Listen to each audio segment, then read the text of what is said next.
I've made up my mind. We might never see each other again. P.S. Please stop speaking ill of my daughter-in-law. Got it? You drove Mom to the edge. It's your fault. Give Mom back. I'm sick of being accused for no reason.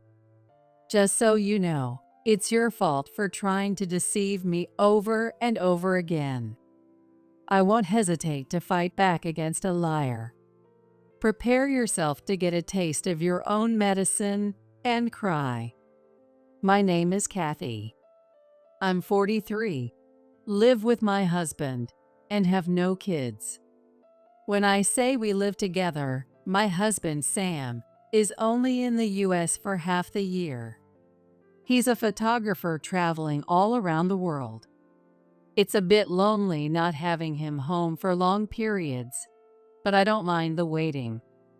The doorbell rang. It's me, Kathy. All right, Sarah, I'll open up now. I thought we might eat together, so I brought your favorite sweets. Thank you. Since my father-in-law passed away last year, my mother-in-law, Sarah, started coming over to our place. She calls 2 or 3 times a week, asking if she can come over. She says it's boring being at home alone. It's rare for a daughter-in-law and mother-in-law to get along well, but we visit each other's homes and even go shopping and on trips together. I don't think of it as a daughter-in-law's duty. I genuinely enjoy spending time with Sarah because we get along so well. Sarah is a lovely person, but can be a bit absent-minded. It's become more noticeable since she started living alone, getting lost in thought, or repeating the same stories. It's too early for her to be getting senile in her 60s.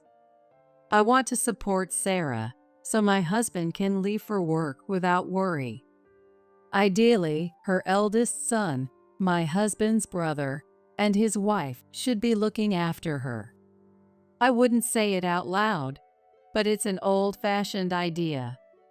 Her son, Robert, is a bit of an eccentric. His wife, Emily, is no less so. Together, they're a draining pair. Mentally and physically exhausting just to talk to.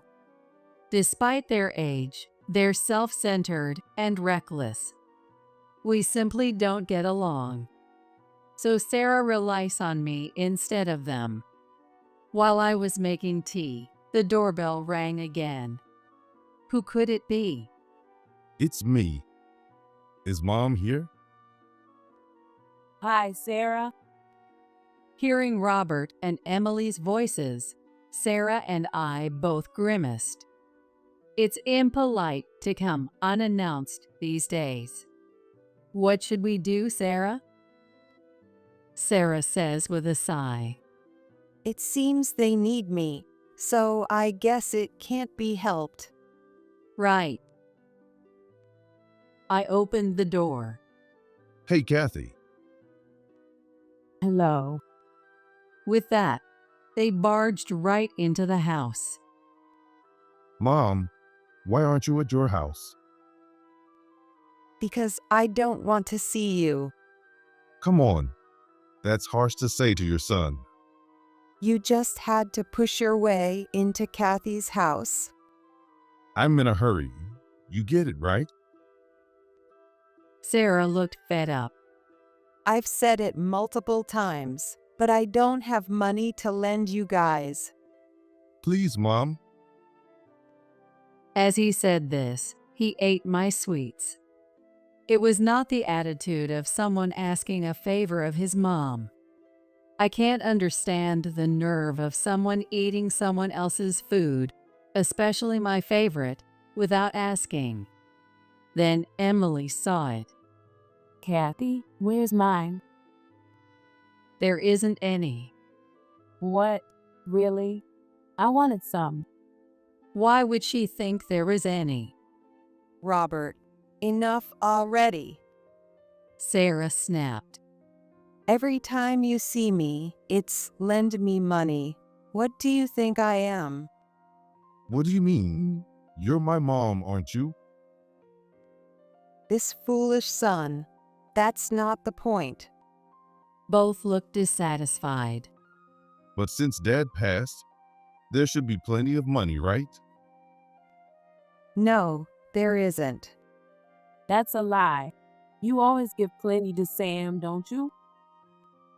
Yeah, that's right. What are you talking about? It wouldn't be possible for him to go abroad so often if not. It's not a vacation. It's his job. There's no such thing as unfair. If there's a job offer, no matter how long or dangerous, he have to go. It's not all fun. By the way, where is he now? Though I spoke angrily, they seemed unconcerned. Right now, he's gone for about a month to take pictures of the auroras. That sounds amazing. It's minus 22°F, and not a tourist spot, but in the outskirts. It's not all fun. Just going abroad to take photos. That's so unfair. I was speechless. What's going on? My husband is just working hard. These people who overspend on eating out and leisure, begging Sarah for money, have no right to say such things. Anyway, I'm not lending you money. I don't have it on me either. You're so stingy. Fine by me if I'm stingy. I'll keep asking until you lend us some. Stop it. It's disgraceful. Seeing Sarah's firm stance, they seemed to give up.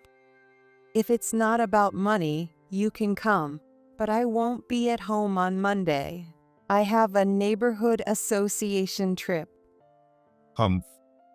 I won't come. What an ungrateful son. Really, it's always Sam and Kathy. So unfair. They left muttering those last words, complaining about unfairness over and over. Your pants are sagging. Fix that first. We really don't get along. I'm sorry, Kathy. They are just too naive. I guess so. But from Sarah's perspective, he is her son, and maybe she can't be too harsh on him. I really don't want to be involved as much as possible. As I sadly looked at the sweets scattered around, Sarah apologized again, and I shook my head. Can't something be done about those two? 3 days later. As usual, Sarah came over to visit. Tomorrow is the day of her neighborhood association's trip. Sarah used to like traveling with her husband, but she stopped going on long trips after becoming alone. I encouraged her to go while she's still physically able, thinking it's better to enjoy life while you can.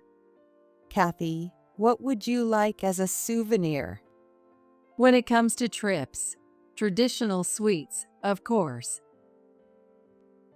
Got it. Where are you staying? Oh, didn't I mention? It's a day trip. Oh, I see.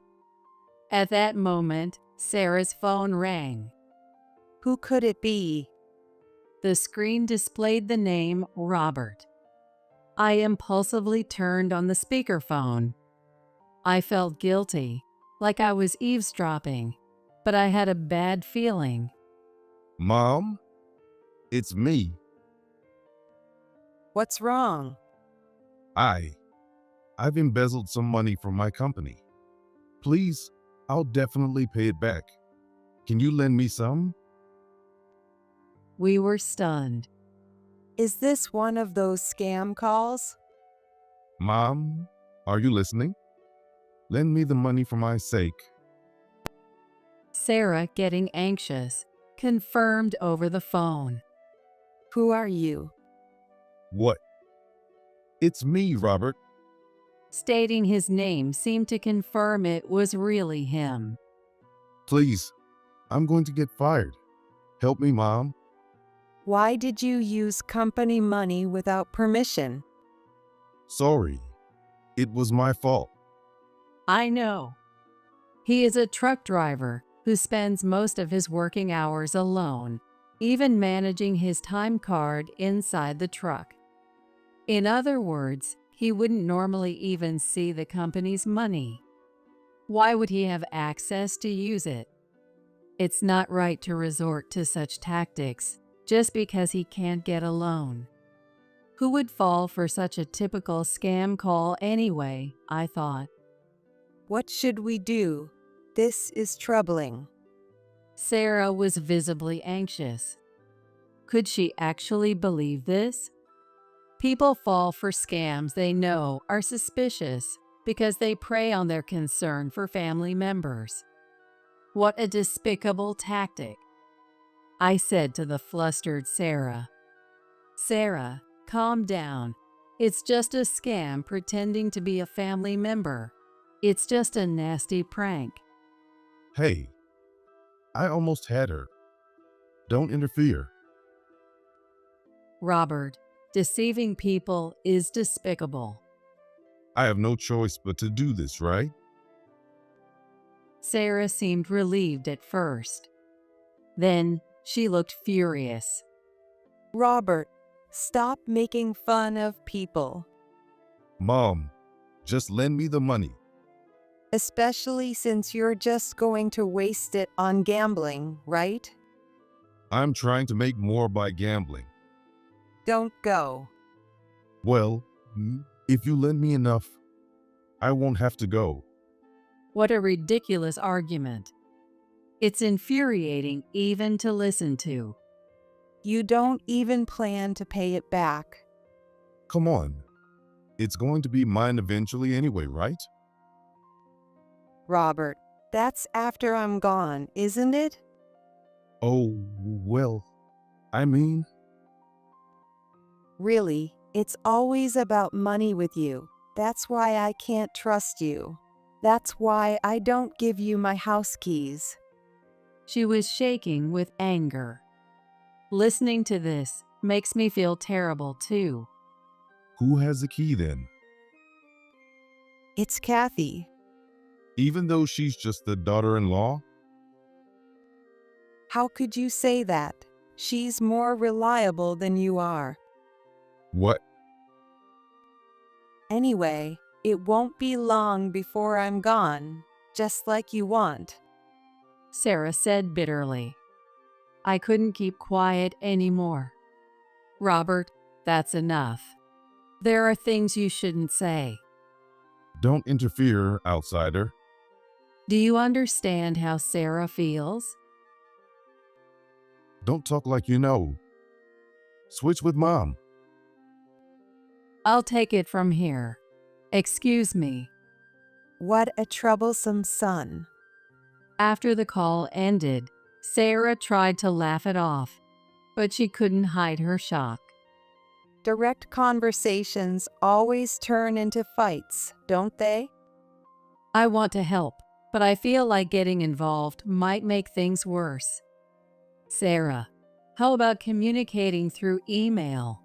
It might allow both of you to calm down. Maybe I'll try that. Sarah started drafting an email. The next day, Sarah went on the day trip as planned.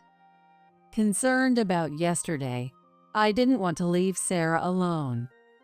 If you get tired, stop by my place on your way back. I'll have dinner ready. After sending the message, instead of replying, she sent real-time photos taken at the bus or rest stops. She looked very happy, shoulder to shoulder with her neighbors from the community. I hope this trip gives her a chance to refresh herself. It seemed my wish came true. Sarah came back looking happy. It was great. I'm glad I went. It was good to see her energized. We talked about the trip while looking at the photos she sent. We walked along the river. That must have been exceptional. It was fun but exhausting, just for a day trip. Sam is incredible for traveling the world like that. Indeed. Let's eat sweets together. I'd like some coffee. Okay. While I was preparing coffee in the kitchen, my phone rang. Ugh. The only person who would make me react like that is Robert. What could he possibly want? Hello? It's all your fault. What? Robert suddenly shouting on the phone. It's painful to the ears. You're the reason Mom is. A murderer. In the background, Emily is ranting. Wait, what are you talking about? I asked him. Mom has been called to heaven. You drove her to it. What? You wouldn't know, would you? I'll tell you. I got an email from Mom yesterday. If things stay the way they are, I've made up my mind. We might never see each other again. P.S. Please stop speaking ill of Kathy. Get it? Mom died because of you. Oh my God. I can't understand his interpretation at all. Certainly, it's the kind of message an older person might send, but anyone involved in yesterday's conversation should be able to understand it. Sarah is actually at home. That can't be. No use lying. Now that Mom is on a trip, it's my chance. I mean, now or never. Give me the house keys now. The keys? Oh, for her funeral arrangements. I see his motive. He plans to frame me and search the family home while Sarah is away on her trip. Even though it's just a day trip. He wouldn't think she's at my house today of all days. I truly despise him for scheming like this and treating his own mom as if she were dead. This isn't just a screw loose. It's like he's missing essential parts, something vital for being human. He can't imagine how much Sarah and I could be angered or saddened by his actions. Unforgivable. Robert, I need to verify something. Could you come over? Fine, I'll be right there. Have the keys ready. I asked Sarah, who was relaxing in the living room, to apologize but to go buy some milk, so I could get her out of the house for a moment. Robert showed up right away, full of enthusiasm. And then there was Emily. Hey, Kathy. Hello. Their casual demeanor was astonishing. In their minds, Sarah was supposed to be dead. Their plan was far too careless. Hand over the house keys. I wiped my eyes with a tissue. What's wrong? I can't believe Sarah is gone. The two looked baffled. You can't forget the script. Ah, yes. That's right. Right? It's so sad. The two panicked. Their acting was terrible. No, it's your fault. You have no right to cry. They seemed to remember the narrative that I had driven Sarah out of this world. I quietly pulled out my smartphone. Here's a photo Sarah sent me today. It showed her smiling side of the river. The picture was taken in a famous river. Seeing this, the two exclaimed wide-eyed. Where is this?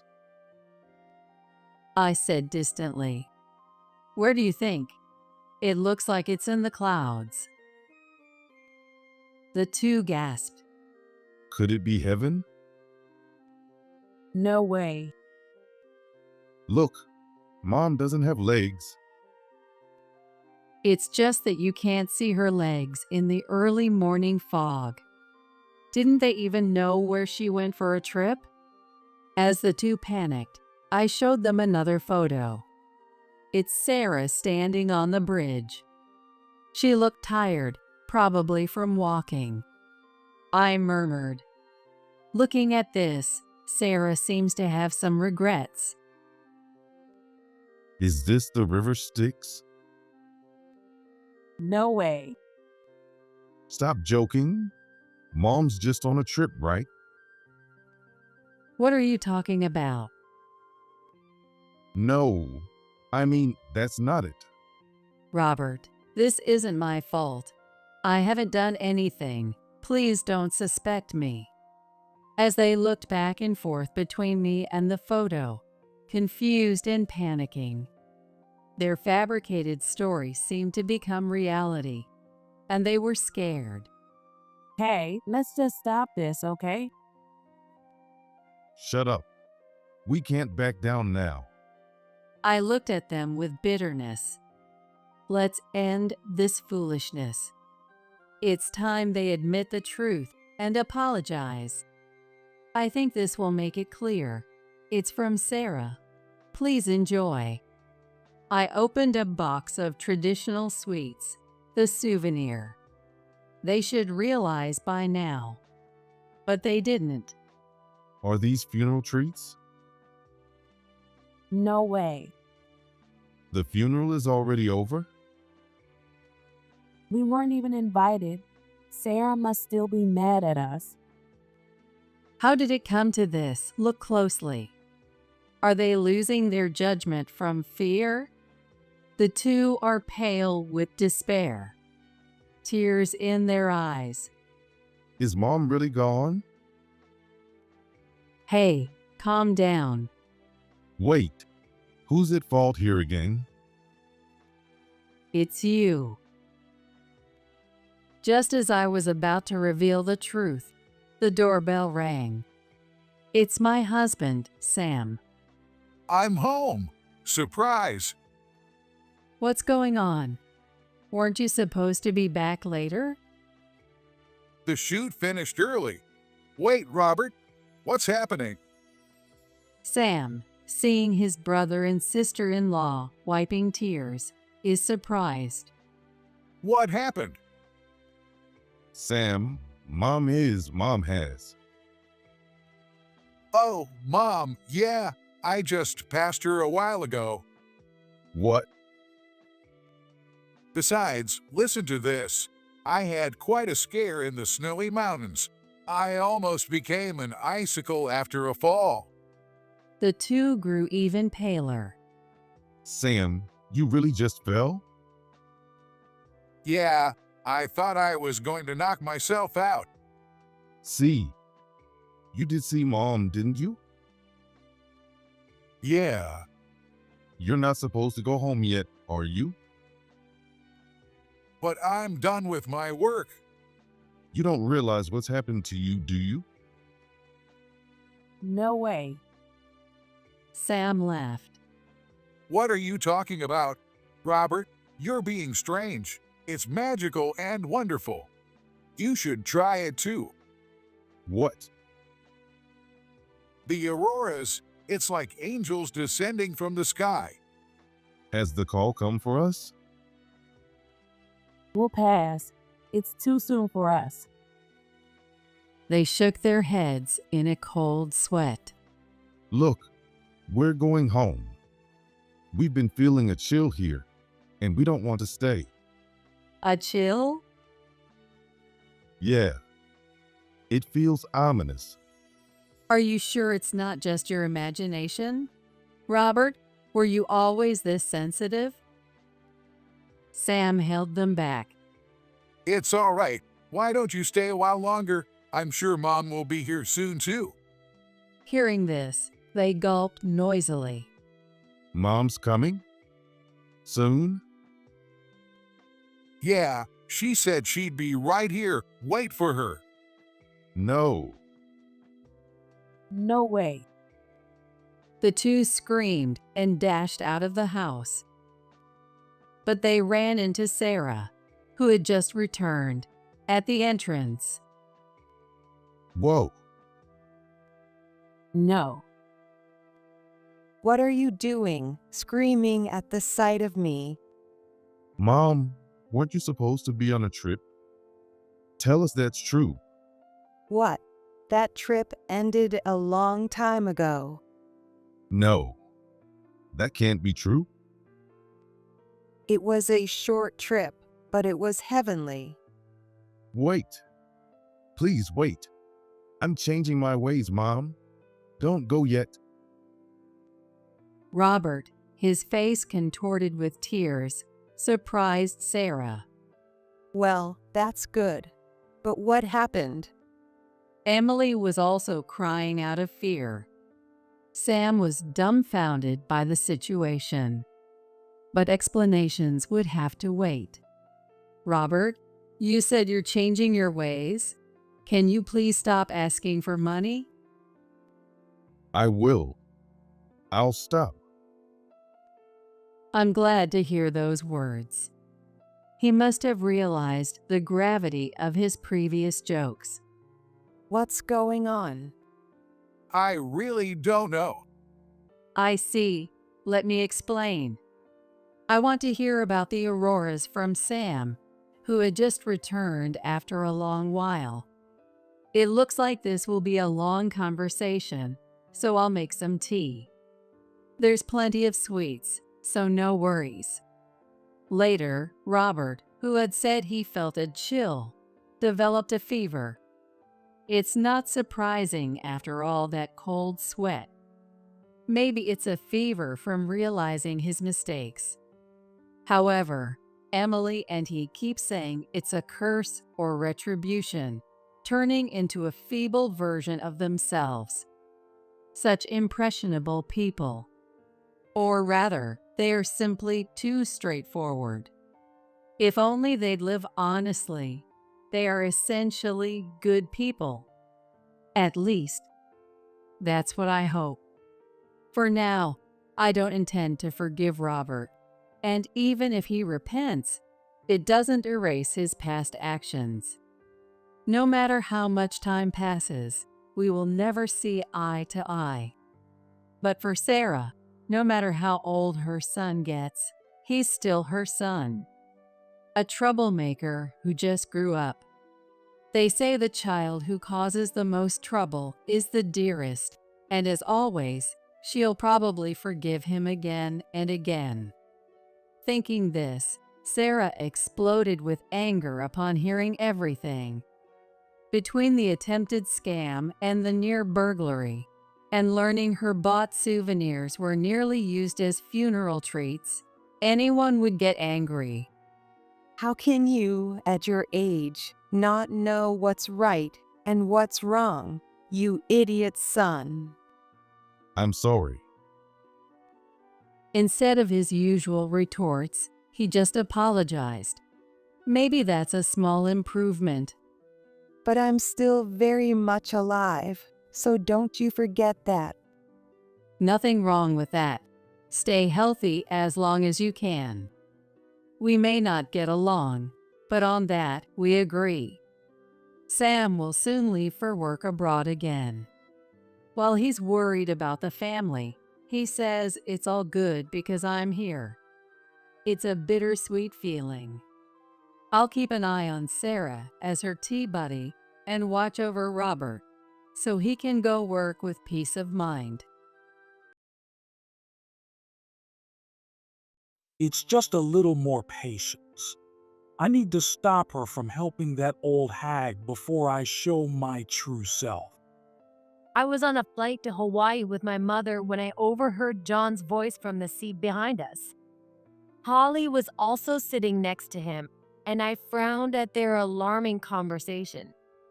As my mother and I silently listened, we became pale at the horrifying things they were discussing. We decided to punish them. They would regret what they had done. When I gave my mother a knowing look, she agreed with me. We vowed to teach them a lesson with my father's support. My name is Michelle. I run a nursing home and I'm 38 years old. Michelle, how about this kind of recreation next time? It involves using milk cartons. My mother is a clerk at our facility.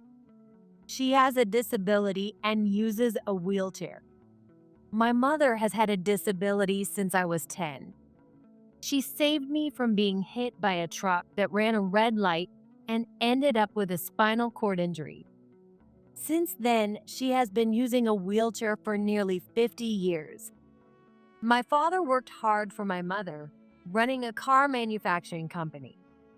It grew into a major company with global reach.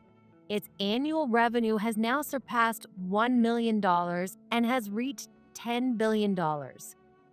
As a result, my father spends more than half the year overseas, and the three of us only get to be together once every few years. Instead, he sends us monthly packages filled with souvenirs, always with a letter inside. Reading those letters with my mother became one of my joys. Great. Let's talk to the staff about it. I think our residents will enjoy this kind of activity. Having mostly lived with my mother, I chose a career in caregiving when I became an adult. I wanted to be there for her if anything happened. However, once I started working, my mother spent more time alone at home. A wheelchair doesn't allow her to go everywhere freely. Most of her friends are still working, so she has limited social interactions. I worried she might be feeling lonely. So, I talked to my father about doing something together with my mother. He suggested running a nursing home. Your mom used to work in an office. Why don't you become the manager and have her work there? I'll fund it. I'll also reach out to my contacts to gather experienced staff. How about running it as a family? I immediately agreed to my father's wonderful proposal. I was thrilled to do something with both my mother and father. Office work wouldn't strain her, and her bright personality would warm those around her. Even after her injury, my mother never showed a gloomy face. She was always as bright and warm as the sun. Being by her side kept me from feeling down. I believed she could be someone's hope. So I accepted my father's idea. If our facility could be a light for someone, nothing would make me happier. My father then taught me the ropes of running a business.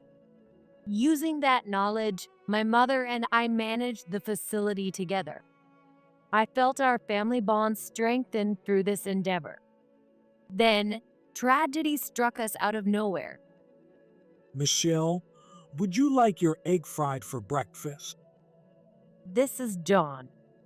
He works as the care manager at our facility and is my husband. In our 5th year of running the facility, he joined as a care manager.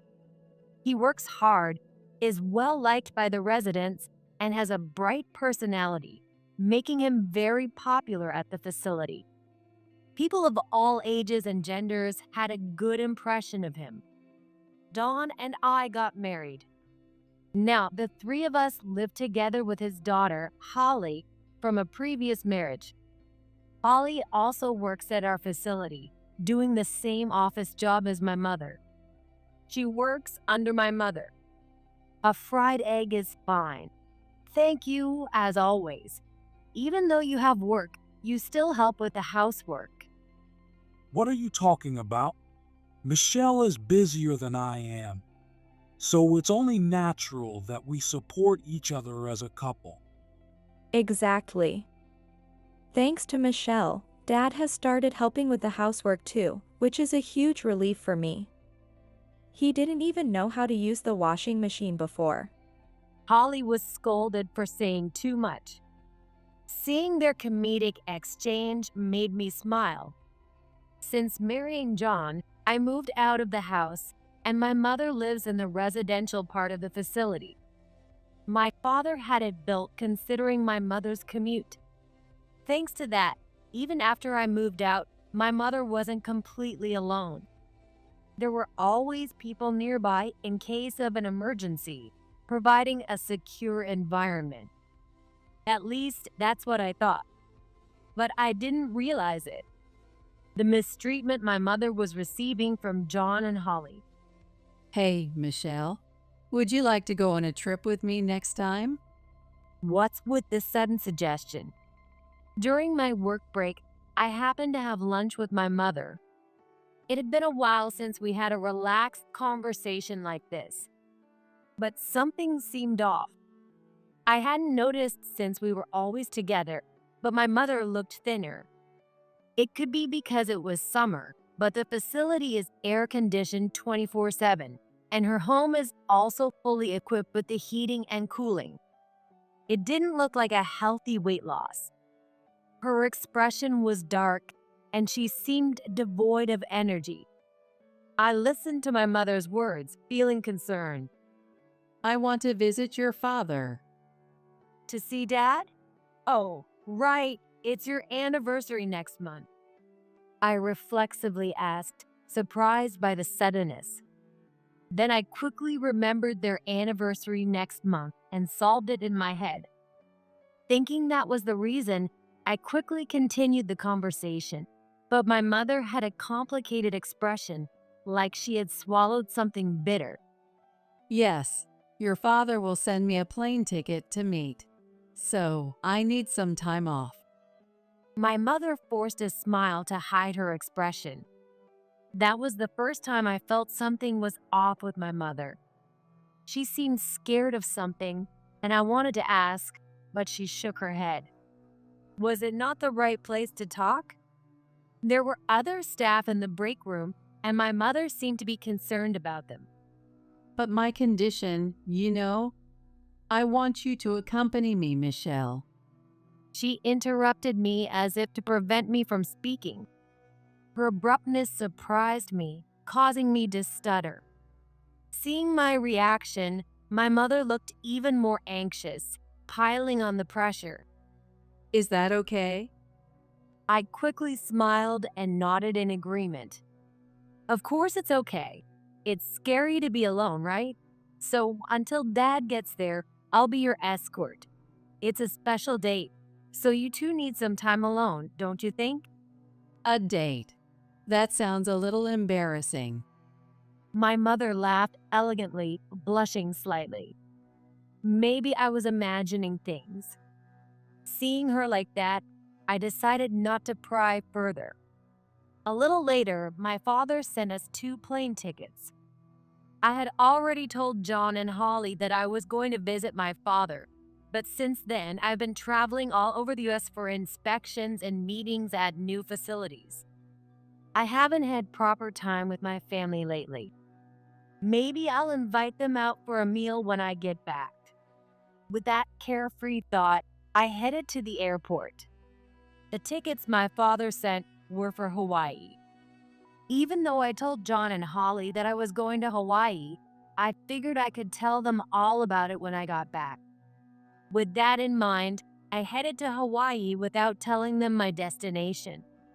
On the plane to Hawaii, my mother and I took our assigned seats, and I felt excited as I looked out the window. My mother, too, seemed bright and cheerful about the trip. I'm glad. Mom looks healthy. Feeling relieved to see her happy, I spoke to her. It's been a while since you last saw Dad and went to Hawaii. You're probably a little excited, aren't you? Maybe. You're right. I feel like I'm escaping from that place. What? I was about to ask her what she meant by that, when I suddenly heard familiar voices from the back seats. How long do I have to keep pretending? I'm getting tired of acting like the good one. It's just a little more patience. I need to stop her from helping that old hag and make her obsessed with me before we show our true selves. Otherwise, if we show our true colors now, I'll just end up divorced. That would make the marriage pointless. I heard Holly and John's voices from the seat behind us. Why are they on this plane? As I listened to their conversation, I couldn't believe the coincidence. This way is really roundabout, you know? But I guess we have no choice. It's for the money. That's right, Holly. Let's forget about that stress today and enjoy our trip to Hawaii. Don't act like you're paying for this trip just because you won it in the community raffle. Hearing their conversation, I couldn't help but be amazed at the coincidence. If they're also going to Hawaii, I could spend time with them while my parents are on their date. It'd be a win-win situation where I could pass the time and they could have a good time. With that optimistic thought, I turned around to greet them when I heard terrifying words from their mouths. Seriously, who spends money on their parents instead of their daughters or husbands? Parents won't be around for long, so you should spend money on your kids who have a future. It's infuriating to waste money on someone who's going to die soon. Just seeing that old hag's face makes me irritated. Come on, don't say that. I've already told the old hag that Michelle should stop supporting her, or else Holly and I will quit the facility, and I'll divorce Michelle. Hearing their tone, which I'd never heard before, I was left speechless. Is the conversation I'm hearing really between Holly and John? As I stood there in shock at their unbelievable conversation, they continued speaking. I even threatened her, saying it was all her fault, so she should stop Michelle soon. She wouldn't want Michelle to be unhappy because of her, right? She'll accept my threats. Dad, you're so bad. It's all just to make Mom spend all her money on us, isn't it? After we get all the money we can from her, you'll just throw her away like you did with the last old hag, right? Exactly. I couldn't hide my shock at the voices and the conversation I was hearing. John had told me he was dumped by his ex-wife, but if this conversation was true, he was the one who dumped her, and Holly found it amusing. I was so angry at the terrible content and the lies that I was about to turn around and confront them. But at that moment, my mother grabbed my arm, her face pale, and shook her head. Please, Michelle, stay calm. Don't say anything. Seeing my mother desperately pleading with me, I stopped moving. It wasn't motion sickness, her face had turned pale after recognizing John and Holly. I knew my mother didn't get motion sickness, and she had been fine until hearing their conversation.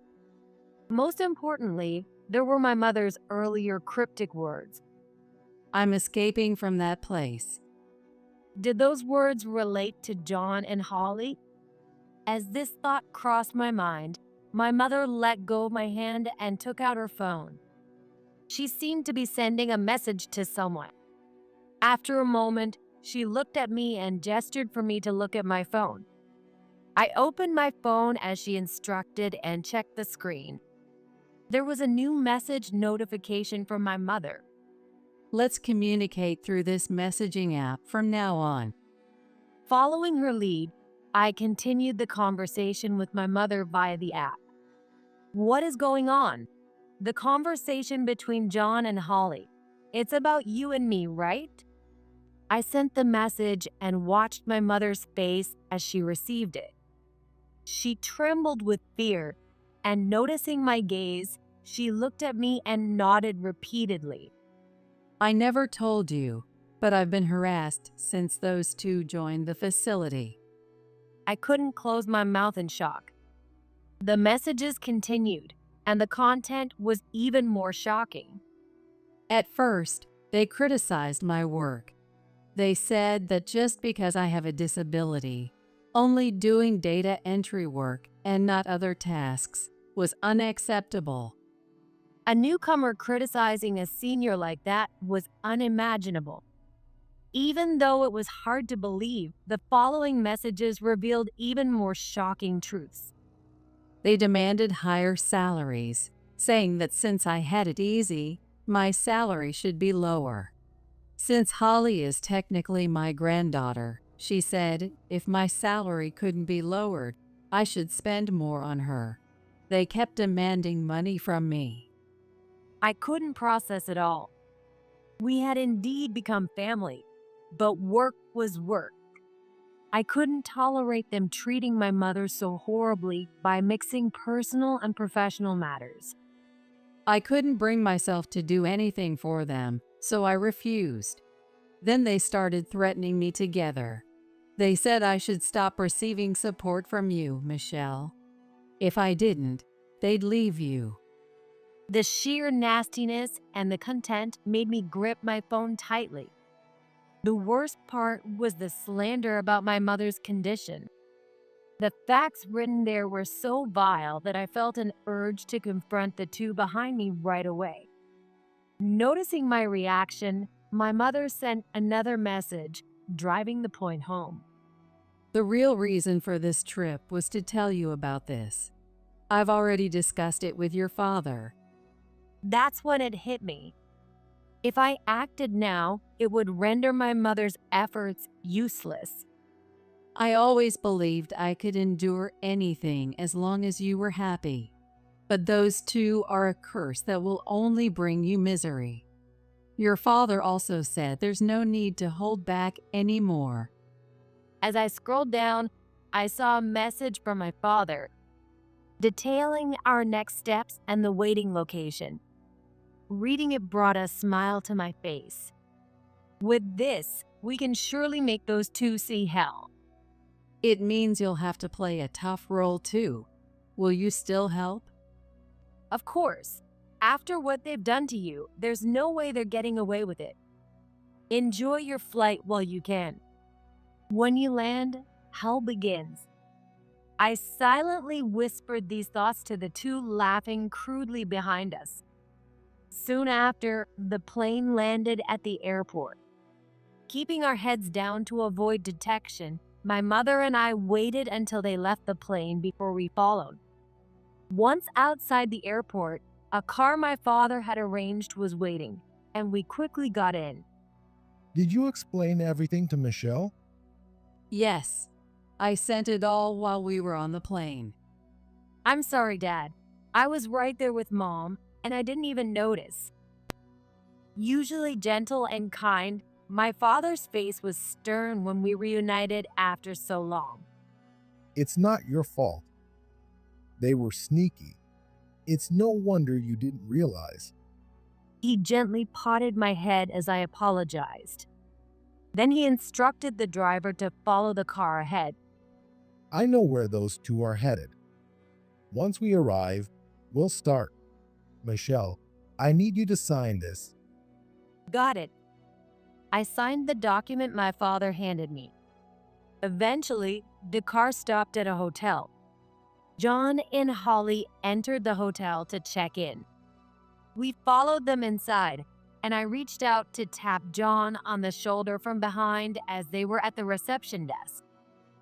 Michelle, Why are you two here? They were just in the middle of checking in when I silently tapped John on the shoulder. He turned around suspiciously, followed by Holly. Seeing me, my mother, and my father in front of them, they stepped back in surprise and confusion. We're here on a trip too, right, Mom? Yes. I responded with a broad smile to put them at ease. Relieved, they both sighed and spoke. oh, you scared me. Now that you mention it, you did say you were going trip. I can't believe we're staying at the same hotel. What? Really? That's such a coincidence. We won this trip to Hawaii in the community raffle. There's no way we're staying at the same hotel. We're at a much better place. And what's with that creepy smile? Don't direct it at us, it's gross. I responded in a cold tone, completely different from before. The two were stunned into silence. Then my mother spoke to them. We need to talk to you too. She nodded at the woman at the reception desk, who promptly led us to a meeting room. Wait, what's going on? Why does everyone look so serious? Holly, sensing something was wrong, looked at us with concern. John, too, was visibly nervous, a cold sweat forming on his forehead. I gave them a chilling smile and brought up their conversation from the plane. You two had quite an interesting conversation on the plane. Something about stopping the support, right? I stretched my words out mockingly, and their faces turned pale. Of course. They never expected anyone to have overheard their conversation. No way. Were you both on that plane too? Can you stop being so familiar? It's disgusting and uncomfortable now. Though I was smiling, my voice was filled with anger, making Holly shrink back in fear. We were sitting right in front of you. You didn't notice, did you? Well, of course not. You were too busy making a scene and having a stupid conversation. No wonder you didn't notice. I was wondering who was making such a crude and idiotic conversation. It was laughable. As I connected my words with mocking tones, stirring up their emotions, it seemed my way of speaking had struck a nerve. John shot me a glare with a grim expression. What's with that attitude? Are you mocking us? Does it look like I'm not? Maybe you should get your eyes checked because you clearly can't see straight. I continued to mock them while my parents silently watched. Usually, they would have stopped me. But this was all part of the plan. My task was to provoke John and Holly, and it worked. Falling right into our trap, John and Holly began to raise their voices. Stop messing around. What do you want from us? Yeah. Why did you bring us here? Let us go already. If anyone's messing around, it's you two. Mocking my mother, threatening her, and trying to extort money. Did you think you could get away with it? We know everything. I shouted back, matching their volume, making them jump in fear. You've done terrible things to my mother, telling her to stop receiving support, right? Saying I should spend money on kids with a future instead of an old woman with little time left. Don't make me laugh. Who would give money to gold diggers like you? Realizing they were exposed, Holly tried to act superior. Beside her, John twisted his face in frustration and glared at my mother for ratting them out. Don't think divorce is the end of it. You two are about to experience a hell you can't even begin to regret. As soon as they heard the word divorce, John and Holly burst into laughter. Divorce. Hey, who do you think is going to sign those papers? Just because we supposedly harassed that old hag? Come on, you have no proof. Exactly. If you want a divorce, you'd need to show proof that we harassed or threatened her. They took my bait, showing their true colors. Holly came back at me, as if poking at my sore spots, with a mocking smile as she leaned in close to my face. If you want a divorce from Dad, you need our consent. There's no way we're agreeing to that. That's true, but the fact remains that you harassed my mother. I bet we could find proof by checking the workplace security cameras. Impossible. We made sure to do it where no cameras could see. We're not that stupid. So, you're saying you won't stop harassing my mother? Holly boasted proudly about their tactics. They seemed to misunderstand their superiority, wearing smug smiles and provocatively staring at us. When I asked about the harassment, Holly made a proposal. If you want us to stop, then cut off the support to that hag and transfer $500 to us every month. Right. Lower her salary, and you should have enough to cover it. And if we don't comply? We'll keep harassing her. As long as we get the money, we don't care. If you don't comply, I can't guarantee what will happen to that hag. John and Holly grinned smugly. I let out a big sigh. I couldn't believe everything was going so perfectly according to plan. It was almost too good to be true. Amazed at how easily John and Holly fell into our trap, I pointed behind them. Thanks to your recent comments, we now have proof that you harassed my mother. Huh? What? Confused, they looked in the direction I pointed. There, they saw something glinting. As they squinted and realized what it was, their faces turned pale. This room's security camera is special. It's not on the ceiling but hidden in that ornament, and it records audio too. What? This hotel had once been robbed, and all the cameras had been destroyed. Fortunately, the robbery was thwarted, but hidden cameras were installed everywhere afterward. This room was no exception. The camera was hidden in the eyes of a wooden tiger statue with a microphone in its mouth. You thought the cameras didn't record audio, so you talked freely. But now we have definitive proof of your harassment. Disgusting. This is so unfair. That's right. This is illegal filming. We'll sue you. Realizing they had been completely trapped, John and Holly yelled at me, knowing they were at a disadvantage. Matching their intensity, I spoke with such force that they trembled in fear. Try it if you can. I'll crush you completely. We're always ready to fight you. Damn it. My confident demeanor must have intimidated them. John turned pale, glaring at me with frustration. Beside him, Holly bit her thumbnail, desperately trying to think of a way out. Realizing the lawyer threat wouldn't work, she shifted to accepting the divorce with conditions. If you're getting divorced, you better give us our share of the assets. I know that assets are split evenly in a divorce. Giving up on trying to win me over, she now demanded property division. But I had no intention of giving them a penny. That's when my father stepped in. Sorry, but that's not happening. What? Stay out of this, old fart. This is a family matter. I can't do that. My wife has been mistreated, and my daughter has been dragged into this. No father would stay silent. Hearing their outrageous statements to my father, my mother and I were speechless. They had angered the one person they shouldn't have. You two won the raffle for this hotel stay at the community festival, right? So what? The thing is, the person who organized that festival is an acquaintance of mine.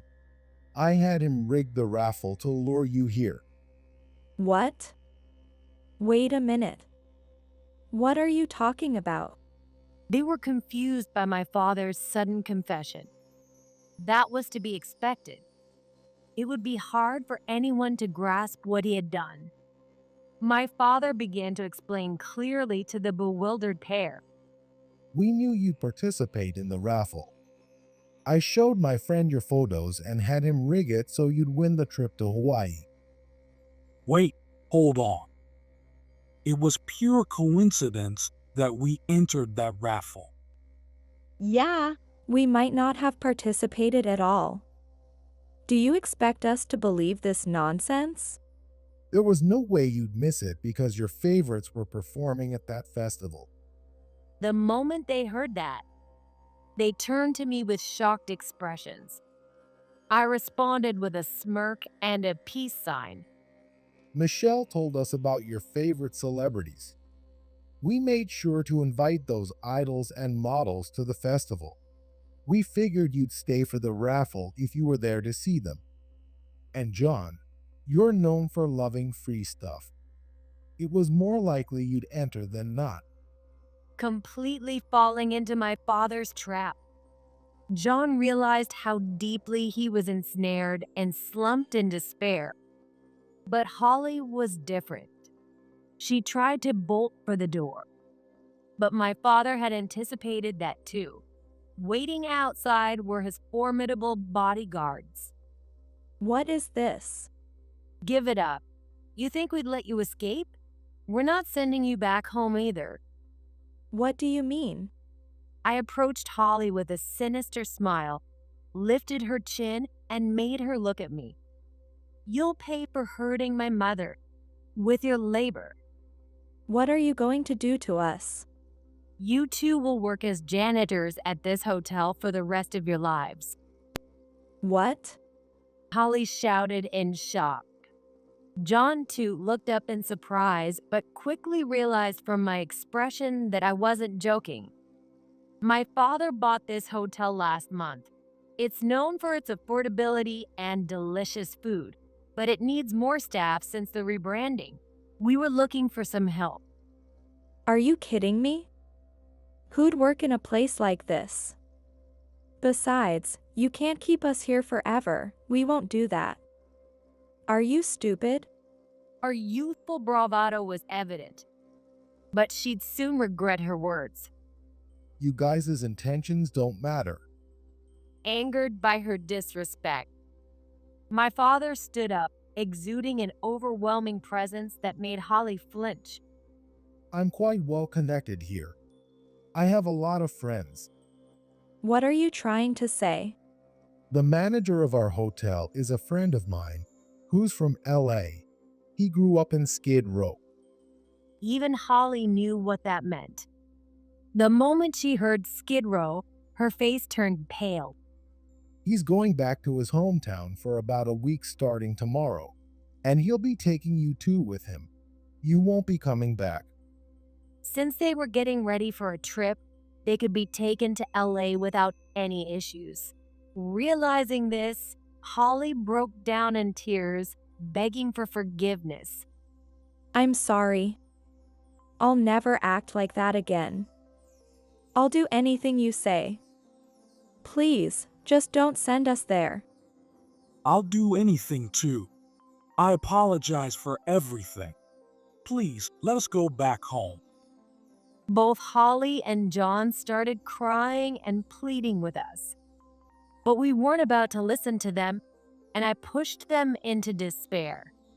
Apologizing won't help. You'll work here until you wish for hell instead. Don't even think about running away, because if you do, you'll just be transferred from Hawaii to somewhere even worse. No. Please, Michelle, forgive us. They cried, begging for mercy. But I ignored them and instructed my father's bodyguards to take them away. The guards carried them off, and they never returned home. Thanks to my father, my mother and I succeeded in getting a revenge on John and Holly. After that, my father had John sign the divorce papers I wrote on the plane. I'll film him signing it and then mail it back. I was impressed by my father's thoroughness. He also demanded compensation from them for the torment they inflicted on my mother. Having experienced my father's power firsthand, they didn't dare refuse. Since then, John and Holly have been working as janitors at my father's hotel. Their salaries are sent to my mother as compensation, and they live in a shared house with other employees. Knowing their past actions, the other employees treat them like slaves, making them work from dawn till dusk.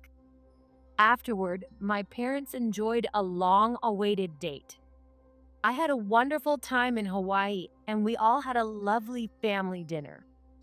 I'm so lucky to have a family like this. Seeing my mother relieved, I smiled too. I'm the lucky one, Mom. What? Thank you for always protecting me.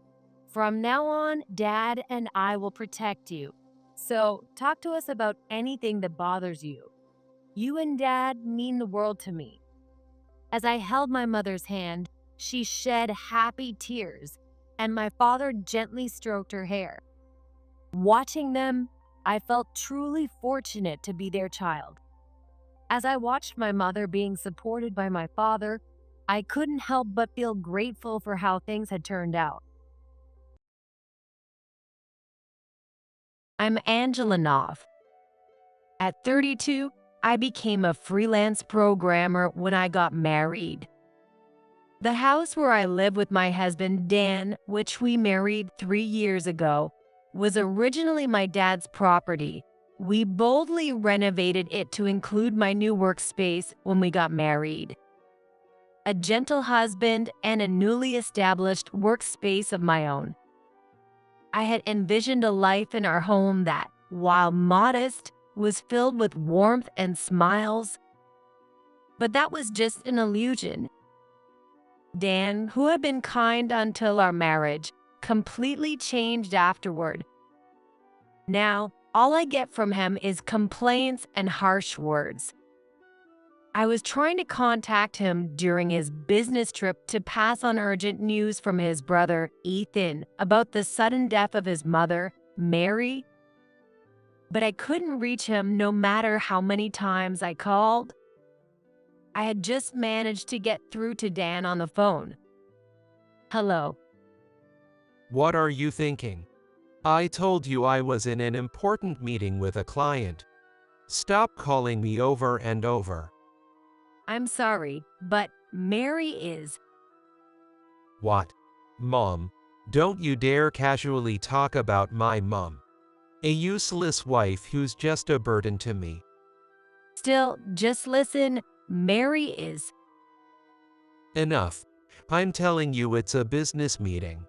Or are you going to take responsibility if this deal doesn't go through?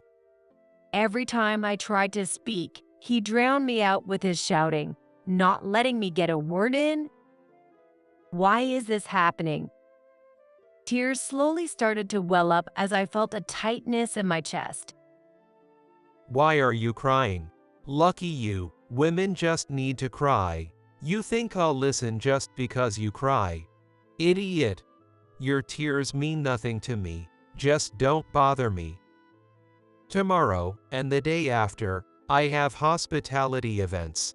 I'm turning off my phone until I get back. Don't call me over some trivial matter. Wait a minute. Ignoring my words, he mercilessly hung up. Radial only returned an impersonal mechanical tone. He must have turned off his phone. Trying to calm my racing heart, I took deep breaths. Dan was the one who refused. Desperate to get my point across. I have to go alone now. I'm going to your parents' house. Leaving that message unread on his cell phone, I hurried to Dan's parents' home. Dan and I met through his sister, Emily. I was still in touch with my high school friend, Emily, even after graduation. One day, while I was still working at a company, I ended up getting involved in a project at Emily's company, and we coincidentally reunited there. At that time, Emily was with Dan. Is that Angela? I heard a reserved voice calling from a distance. Wow, Emily? Wow, why is Angela here? Haven't seen you since the reunion 2 years ago. Right? It's been so long. How have you been? Good. Just getting by every day. Angela, this is my brother, Dan. Unfortunately, we ended up working at the same company. Looking past Emily, I saw a man smiling at our conversation. That was my first meeting with Dan. He was slightly older than us, with a calm demeanor. His stylish three-piece suit and sharp eyes were striking. Hey, Emily, you followed me into this company on your own. That's on you. Sorry, I'm Dan North. Emily always talks about how much she owes you. I'm Angela Brown. Emily and I have been friends since high school. I remember Emily mentioning you back in high school. She said there was this incredibly talented and nice girl from a good family she admired. You're exactly as I pictured from her description. Remembering the casual conversations Emily had about me, hearing his pleasant voice complimenting me, it all made my face flush with embarrassment in an instant. Dan, what are you doing hitting on a girl you just met? This is the office. No, really. I mean it. Well, thank you. I replied somewhat awkwardly, to which he responded with a gentle smile. By the way, Angela, do you have time? Oh, no, shoot, I have to go. Sorry about that. My brother can be a bit intrusive. That's not it. But sorry for taking your time. No, I should be the one apologizing. Well, see you around, I said, bowing slightly before hurrying toward the elevator. Angela. I heard his voice call from behind me. Yes. I turned back, and he asked kindly, Could we maybe talk more sometime? Could I get your contact from Emily? His kind voice naturally made me nod. After that, Dan and I began to communicate directly. At first, we went out to eat. Then eventually, we took drives in his car. And after several dates, Dan confessed his feelings. His kindness, his dependable nature, and the way he listened made me feel truly supported. Our relationship smoothly progressed to marriage. Both families were overjoyed, especially Emily, who became my sister-in-law, and Mary, my mother-in-law, who wept with happiness. Consider me your real mother and come to me with anything. I'm always on your side. Mary treated me like a real mother even before we got married, and we had lunch together and went shopping. Even after getting married, she would occasionally visit our home to check on us and our married life. Our newlywed life began in the renovated house I mentioned earlier, once owned by my dad. I lived in this house when I was little, and it holds so many memories with my mom. I'm so happy to be able to transform it and live here with my new family. So, you lived here until you were 10, right? Yes, we moved to the main family house after my grandfather passed away so my dad could take over. I have memories in our current family home, too, but the memories from my childhood feel more special somehow. The roses in the garden were my mom's favorite, and I cherished eating the lunches she made for me under their full bloom. I hope to one day share similar scenes with my own children, reminiscent of those days with my mom, as we talked about having children from early in our marriage. But Dan's attitude began to cool not long after we wed. You're home all day, and dinner's still not ready. You're too inefficient.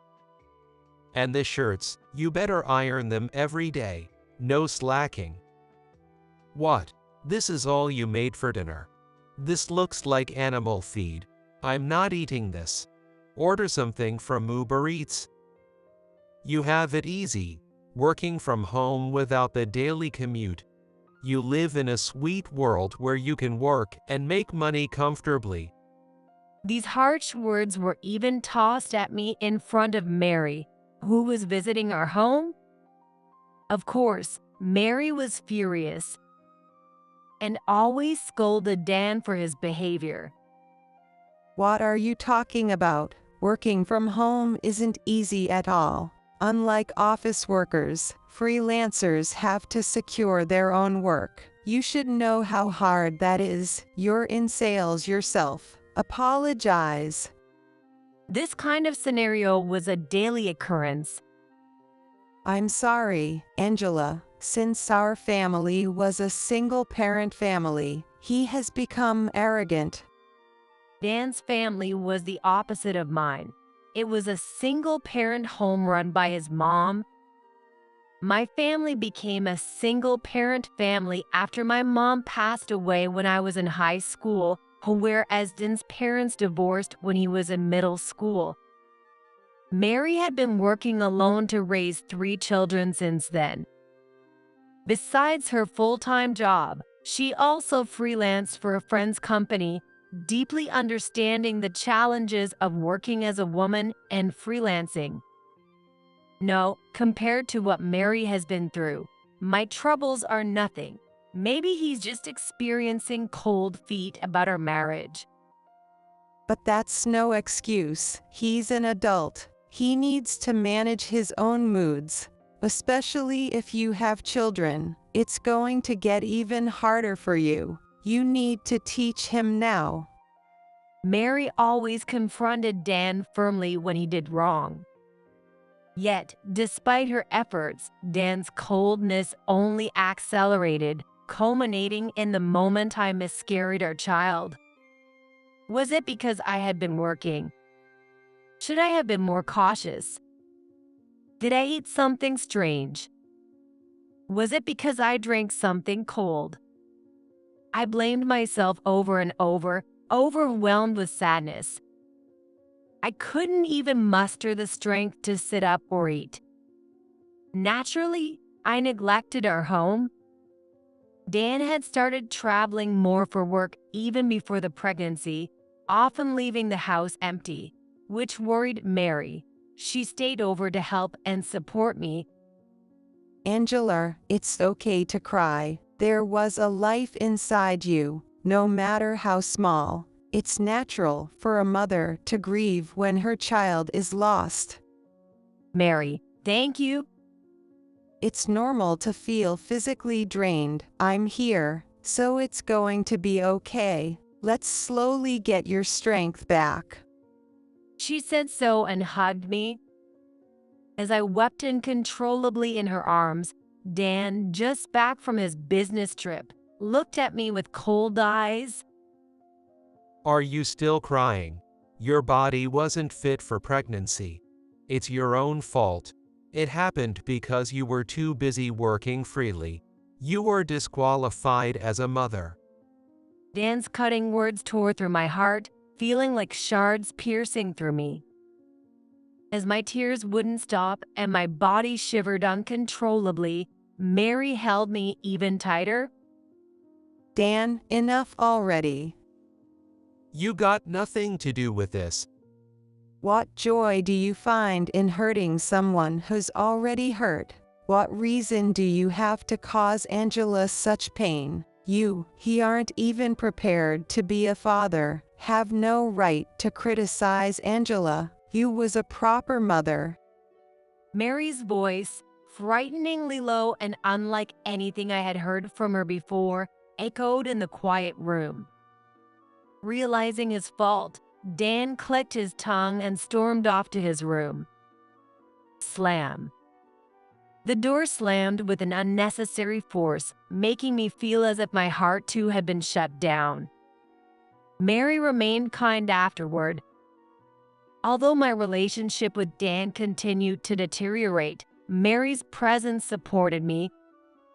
I didn't know if Mary had told Emily about everything, and now that Emily had been transferred to a different branch, I didn't have the energy to go see her and talk. I didn't want to worry my dad, who had been overjoyed at his only daughter's wedding. It wasn't something I could casually discuss with others. I focused on my work, which Dan had criticized me for being too engrossed in. As a result, my work started to pick up again, and I was slowly finding my way back to a happier state. That gave me a bit more perspective on Dan. Glancing at the calendar, I noticed his frequent business trips had become excessively frequent.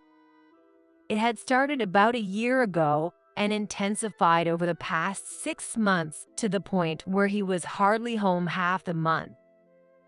Hey, are you going on another business trip this week? Of course. Make sure my ironing and packing are done by tomorrow. Hasn't the travel been a bit much lately? You're still in the same department, right?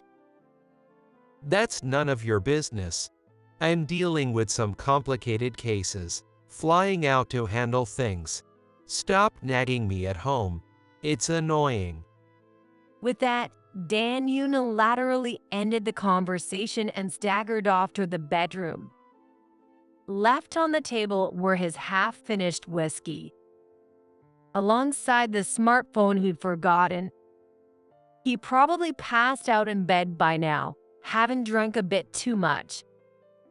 I resisted the urge to bring him his forgotten items, feeling spiteful. Then his phone lit up with an incoming call. It seems a message has arrived.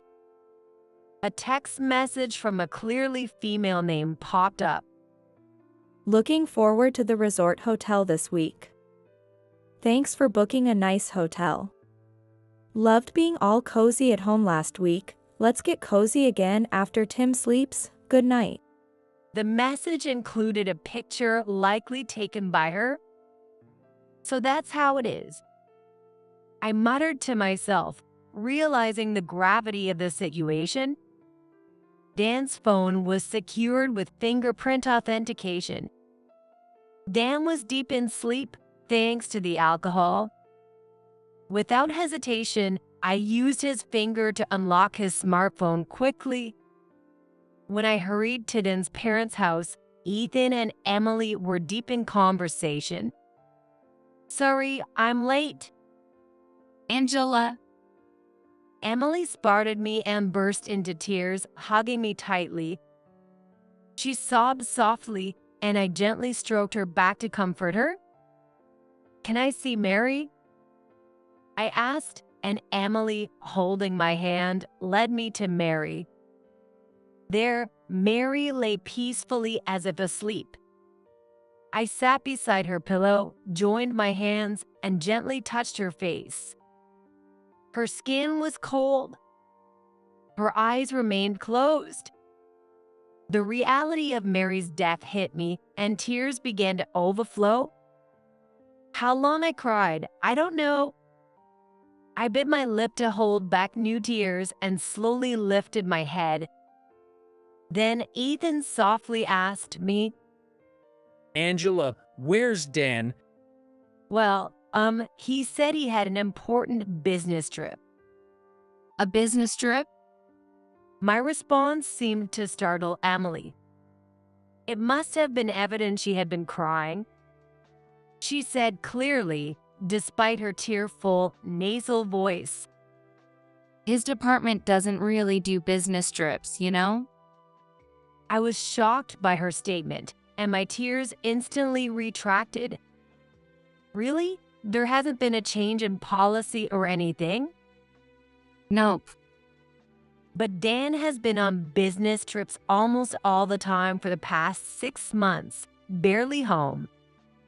That's impossible. You know, Angela, since you two were dating, Dan hardly ever had business trips, right? I know, but Hey, is something going on? Emily's keen sense must have picked up on my distress. Talk to me. She held my hand, urging me to share. Despite hesitating because of the sensitive nature of the topic, I couldn't bear it alone any longer. Ethan and Emily, there's something I need you both to see, I said, pulling out my smartphone and displaying the dot I had captured from Dan's phone yesterday. The shock on their faces quickly turned into grim expressions as they intensely scrolled through the screen. This can't be. Seriously? Their whispers were tinged with disappointment. After a brief discussion, we divided tasks to attend to Mary's final matters, contacting relatives and acquaintances, meeting with the funeral home, managing finances, and other arrangements. I had asked the funeral home to have the eldest son as the chief mourner, thinking Dan would come.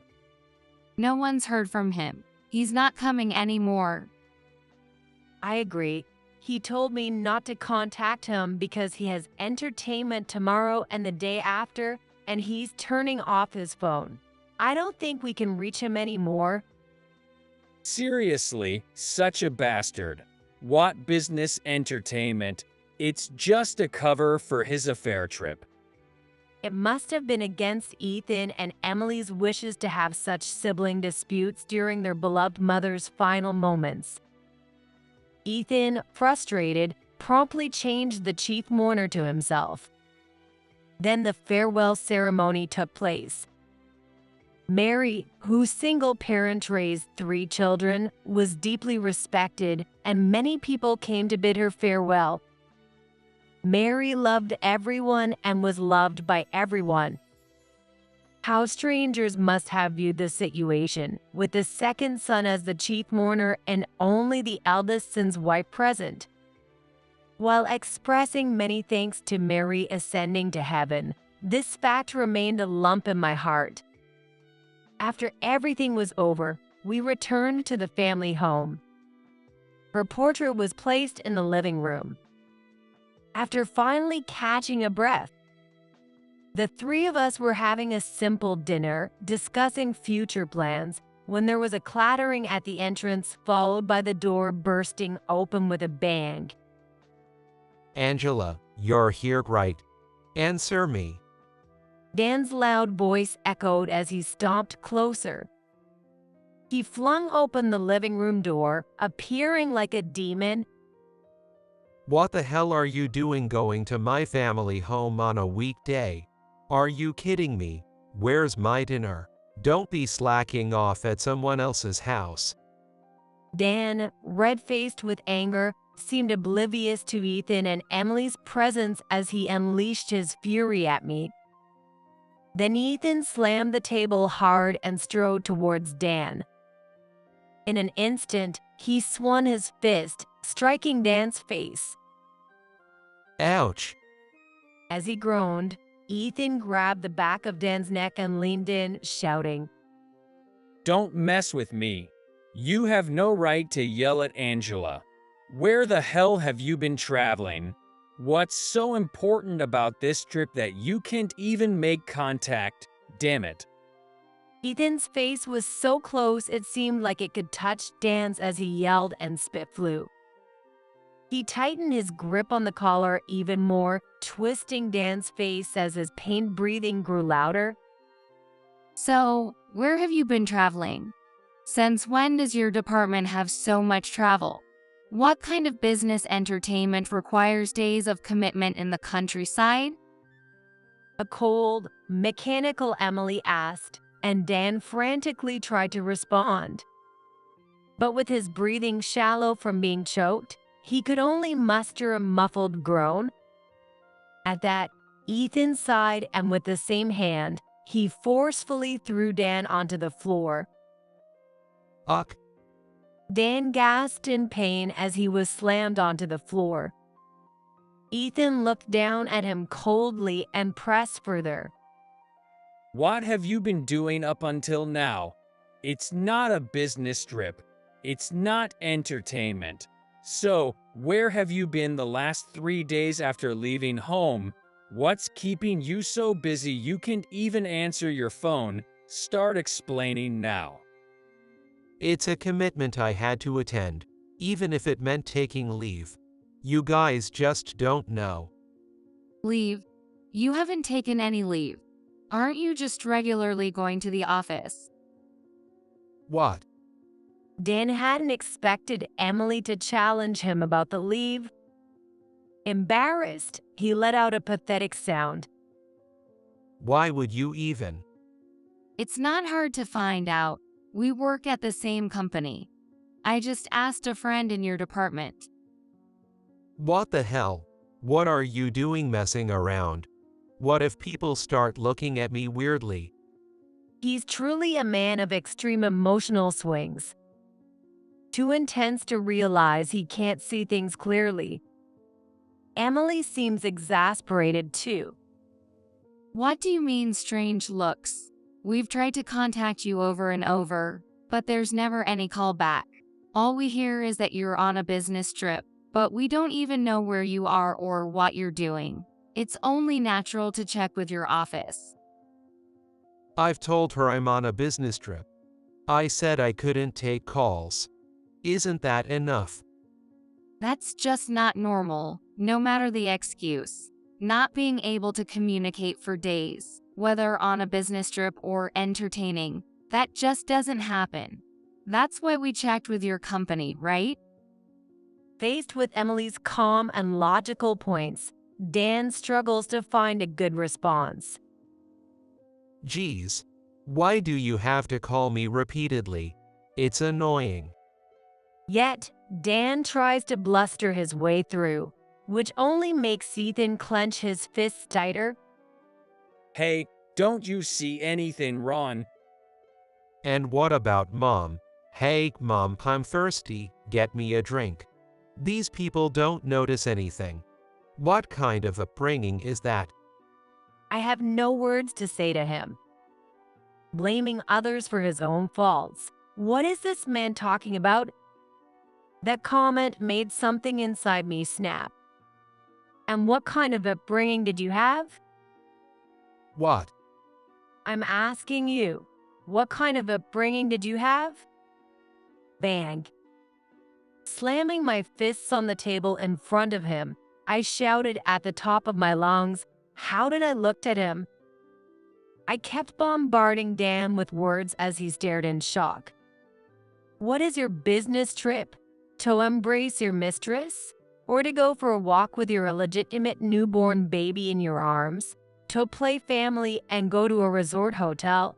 To leave your legal family alone and lavish your earnings on your mistress? You mean the miscarried wife is disqualified and the mistress who had the baby is worth the money? Is a legally bound wife just a slave to be abused and mistreated? This is ridiculous. Don't mess with me because of all the stress you've caused. Mary is. As I stood up, I found myself shouting again. The words I had just uttered blurred my vision, but I was determined not to cry.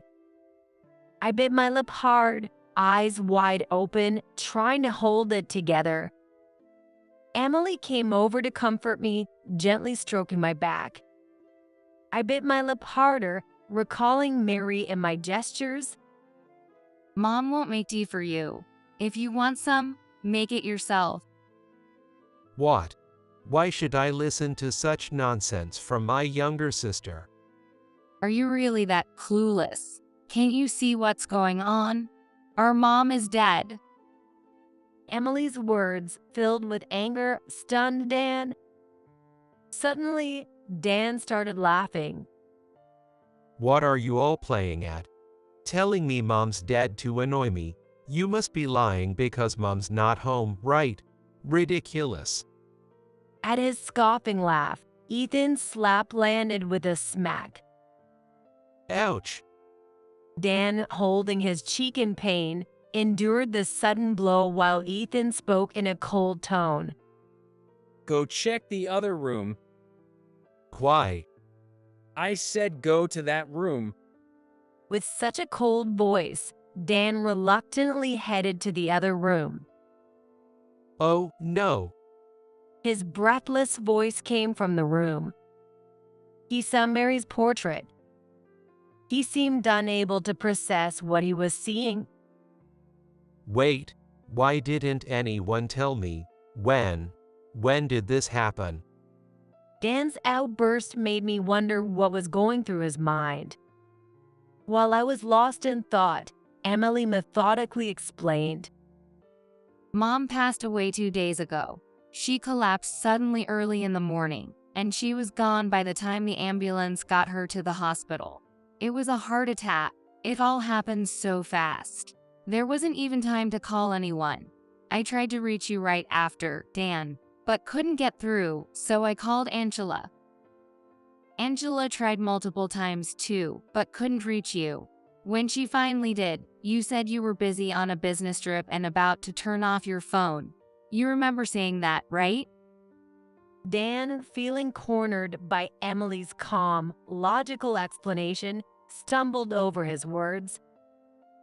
Work is work, can't help it. But Emily, growing more irritated, resumed her accusation. Still talking about work. You heard what Angela said earlier, right? We know everything. That you're having an affair. You have a secret child, and you've been living with that other family under the guise of business trips. What are you talking about? Nothing you say matters anymore. Stop making excuses. Excuses, proof. How do you know if what she's saying is even true? Faced with Dan's continued defiance, I silently operated my smartphone and thrust the screen towards him. Gosh. He muttered, stunned as I began playing the video. The video showed the conversation I had seen on Dan's phone with his mistress that day. Why are you? I took it from your phone left in the living room. There was a message from a woman that popped up with her name. Seeing that message, I realized you've been cheating and even has a kid. Oh my God. There were plenty of pictures left too, showing the woman and the child. Really generous of you. Cheating is one thing, but having a child is quite another, isn't it? That is. So I used your fingerprint unlock on your phone, and things keep popping up. I thought you'd be more careful. Messages and pictures just left as they were. Doesn't seem like something a man secretly playing family elsewhere would do, right? Once I got past the fingerprint lock, it was all laughs with the evidence piling up. Don't you think you should have managed this crisis a bit better? You wouldn't think it'd be seen. People who do such things usually act more cautiously. Were you too caught up to think straight, or are you just simple? Either way, you had no crisis management skills. Well, thanks to that, I got all the evidence I needed, so everything worked out. With Dan taken aback by my rebuke, Ethan added fuel to the fire. And just so you know, we've seen it all too. Emily brought back testimony from the company, and we've got it all sorted and documented. What? We've heard all about how you've treated Angela, really the worst. What you've been doing is outright domestic violence. Mom was really troubled by it. Did I go wrong in raising him? I feel so sorry for Angela. Mary. And on top of that, as the eldest son, you couldn't even be there for Mom's last moments. We had to switch the chief mourner from you to Ethan, the second son. Everyone wonders why the eldest son isn't there, but his wife is. It's shameful, really shameful. Apologize to Mom. Emily's anguish cry echoed powerfully. I'm sorry. Dan whispered softly, his thoughts some mystery. Even his somber expression seems nothing but a lie now. Mom left a will saying your part should go to Angela as compensation for the trouble you caused. Really? Mom left a will even though she was a single parent. Compensation. That's how much she regretted and worried about you. A grown man, and on top of that, you even had an affair. Don't ever come back here again. You're no brother of ours. The portrait of Mary on the table always showed her smiling like a flower. 2 months had passed since then. Life had returned to normal. The only difference now was that I was living alone in this house. I was enjoying my newfound solitude. During that time, right in front of Ethan, Emily, and Mary, I presented the divorce papers to Dan. There was no way he could refuse under those circumstances. Reluctantly, he signed them, and the divorce was finalized. I told Dad everything after it was all over. If Angela can be happy, then I'm satisfied with that. With accepting words, I also received comforting ones. You should rely more on me. As for Dan, he seems to have quit his job. The reason was a conflict with his supervisor due to compliance violations. When I uploaded the images of the other woman to my phone, Emily remarked, She might be someone from our company. Emily got the woman's home address while she was on maternity leave by asking a friend at the company and confronted her.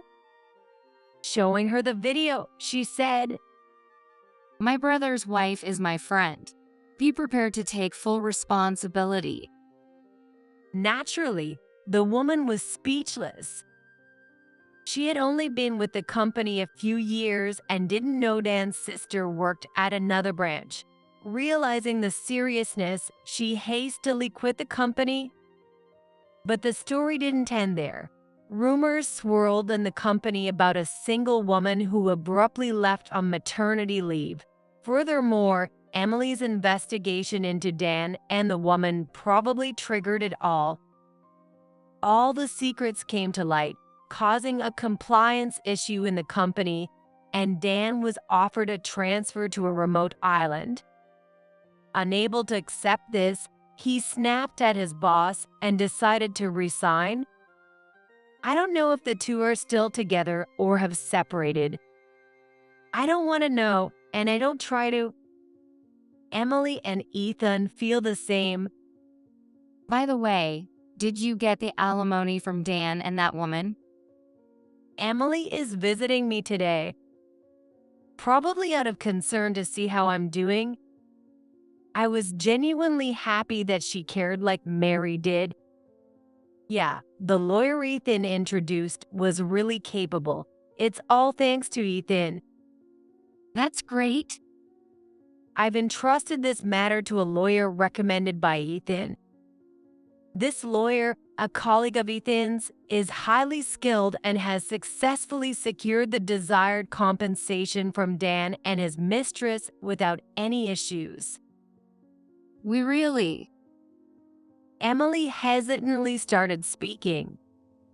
I truly feel sorry for what happened to Angela. What?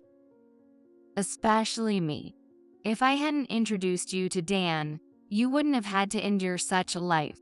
I think about that and it's too late, but I'm really sorry.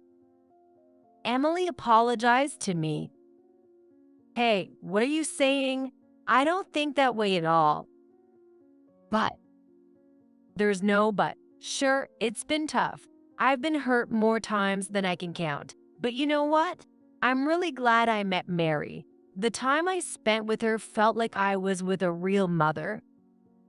Those memories are like treasures to me. So, thank you, Emily, for that. Tears welled up in Emily's eyes as she smiled faintly at my words. Emily and Ethan had said they'd cut ties with Dan after that incident. Although I am now divorced from Dan and thus effectively a stranger to him, Emily and Ethan cannot sever their ties as easily. Blood connections cannot be undone so simply. Even if they never meet again, some bonds will remain unbroken. Yet, I hope they never have to worry about Dan again and can live happily ever after. That's probably what Mary would wish for too. Emily, it's about time you find your happiness, right? are you saying that now, Angela? Yes, now, because I truly want you to be happy, both as a friend and as family. Emily's eyes widened as she looked at me, her eyes shimmering. Indeed, I divorced Dan, who is Emily's brother. Now that we no longer have a familial relationship, Emily and I are just friends. But having been family once and having gone through such turmoil together, I can no longer think of Emily as just another person. And if there ever comes a time when I can be the one to support Emily, who helped me so much back then, I even find myself hoping for that. Mom would be happy about this. Yeah, I really loved Mary. I know. So both of you need to be happy. I'm sure Mom is watching over us all the time. Outside the large window, the rose that Mom loved is in full bloom. The clear blue sky, perhaps reaching as far as where Mary is now, makes me think, if only I could be like her one day. That was what I thought back then, and years later, in another story, I finally became a real mother. Give Sarah the deluxe course as usual. Taylor said without hesitation. Then James spoke curiously. Huh? Mom gets instant noodles, right? What are you talking about, James? Well, whenever we order pizza, Mom always has instant noodles, right? Taylor panicked at James' words. This is it, I thought, and I finally said it. Why don't you give the fancy meal to your 23-year-old mistress? Needless to say, the room froze at that moment. The die was finally cast. Taylor is flustered. And now is my chance. I have been preparing for this day meticulously. I have plenty of evidence, and there's no way he'll have any excuses. In front of my father-in-law, John, and my mother-in-law, Mary, I will make Taylor apologize to me. Then I'll slam the divorce papers down. But I don't intend to end it with just our divorce. The flames of my revenge won't be extinguished by something so small. I won't be satisfied until I expose everything. I looked at Taylor and smiled wryly. My name is Sarah Moore. This year marks my milestone 40th birthday. Normally, it's the age when one starts thinking about retirement, but I can't afford that luxury. My husband, Taylor, who is 2 years older than me, is a government employee. But contrary to the public image, he seems quite busy. Taylor leaves early in the morning and comes home late. So I end up doing all the housework. Moreover, on weekends, Taylor goes out fishing, his hobby. If only he would play with our 10-year-old son, James. I could get the housework done during that time, leaving everything to me while he plays around. Maybe it's better if we just get a divorce. I've been thinking that a lot lately. However, I feel that part of the reason Taylor turned out this way is also because of me. Before we got married, I worked at a store that dealt with luxury goods. One of our regular customers was my father-in-law, John. At that time, John was an executive at a major advertising agency and visited the store several times a month. As we talked, John took a liking to me, and that's how I ended up having a formal meeting with Taylor. But Taylor was reluctant about marriage. When I asked why, Taylor said, I'm not that outstanding. "You're a government employee, right? I think that's more than enough." No, my brother is a salesperson at a trading company, and my dad is an executive at an ad agency. Apparently, Taylor thought he was inferior compared to his family. So, I tried to encourage Taylor by saying, government jobs are stable, and if I had to choose a spouse, I'd definitely choose a government employee. Really? If it were me, I'd absolutely choose you, a government employee. It seems my casual words resonated with Taylor, and we ended up dating and getting married. Even after marriage, I kept praising Taylor at every opportunity. Every time Taylor was praised by me, he gained confidence. In the meantime, Taylor got promoted, and before I knew it, he was the top of his peers. But on the other hand, Taylor started to act more arrogant. I'm going fishing, so make sure you clean and do the laundry. What? Busy as I was, I couldn't help but respond curtly. Then, Taylor suddenly got angry. What's with that attitude? Got a problem? What? I'm just busy. Shut up. Don't act all high and mighty when I'm the one supporting you. Taylor raised his voice. I quickly clammed up. I took you as my wife. If you defy me, I'll divorce you. I didn't mean it that way. Then at least answer properly. Say, yes, I understand. I was quite irritated. But a wife should respect her husband. That was normal for our parents' generation. So that's what my mom taught me too. I'm sorry. I understand. That's all right. I'm off then. Taylor said, laughing as he left the house. I'm not saying you should just do everything your husband says. But it's true that respecting your husband is better. If he can relax at home without building up stress, he'll do a good job outside. That's what I believed. But this only made him more conceited. By the time our son James was born, Taylor started acting like a king at home. Don't waste money. Be more frugal. Taylor would say that like a catchphrase. Meanwhile, he was spending a lot of money on his hobbies. I want to clean the room. You can clean, but don't touch my fishing gear. Taylor pointed to his fishing gear in the corner of the room. Looking closely, I noticed many things I had never seen before. Hey, isn't there more stuff again? So what? It's my money. No matter how much I saved, it was pointless. I said that many times, but he wouldn't listen. I knew he wouldn't listen today either. With that thought, I couldn't say anything. How long did this life continue? The allowance Taylor gave me never increased. Of course, Taylor was getting promoted, and he should have been earning a decent salary. But the allowance he gave me was almost the same as when we first got married. Now that James was in elementary school, expenses would only increase. I couldn't let my child feel ashamed. So I finally decided to talk to Taylor about it. Hey, about the cost of living, can't you increase it a bit? It's enough already.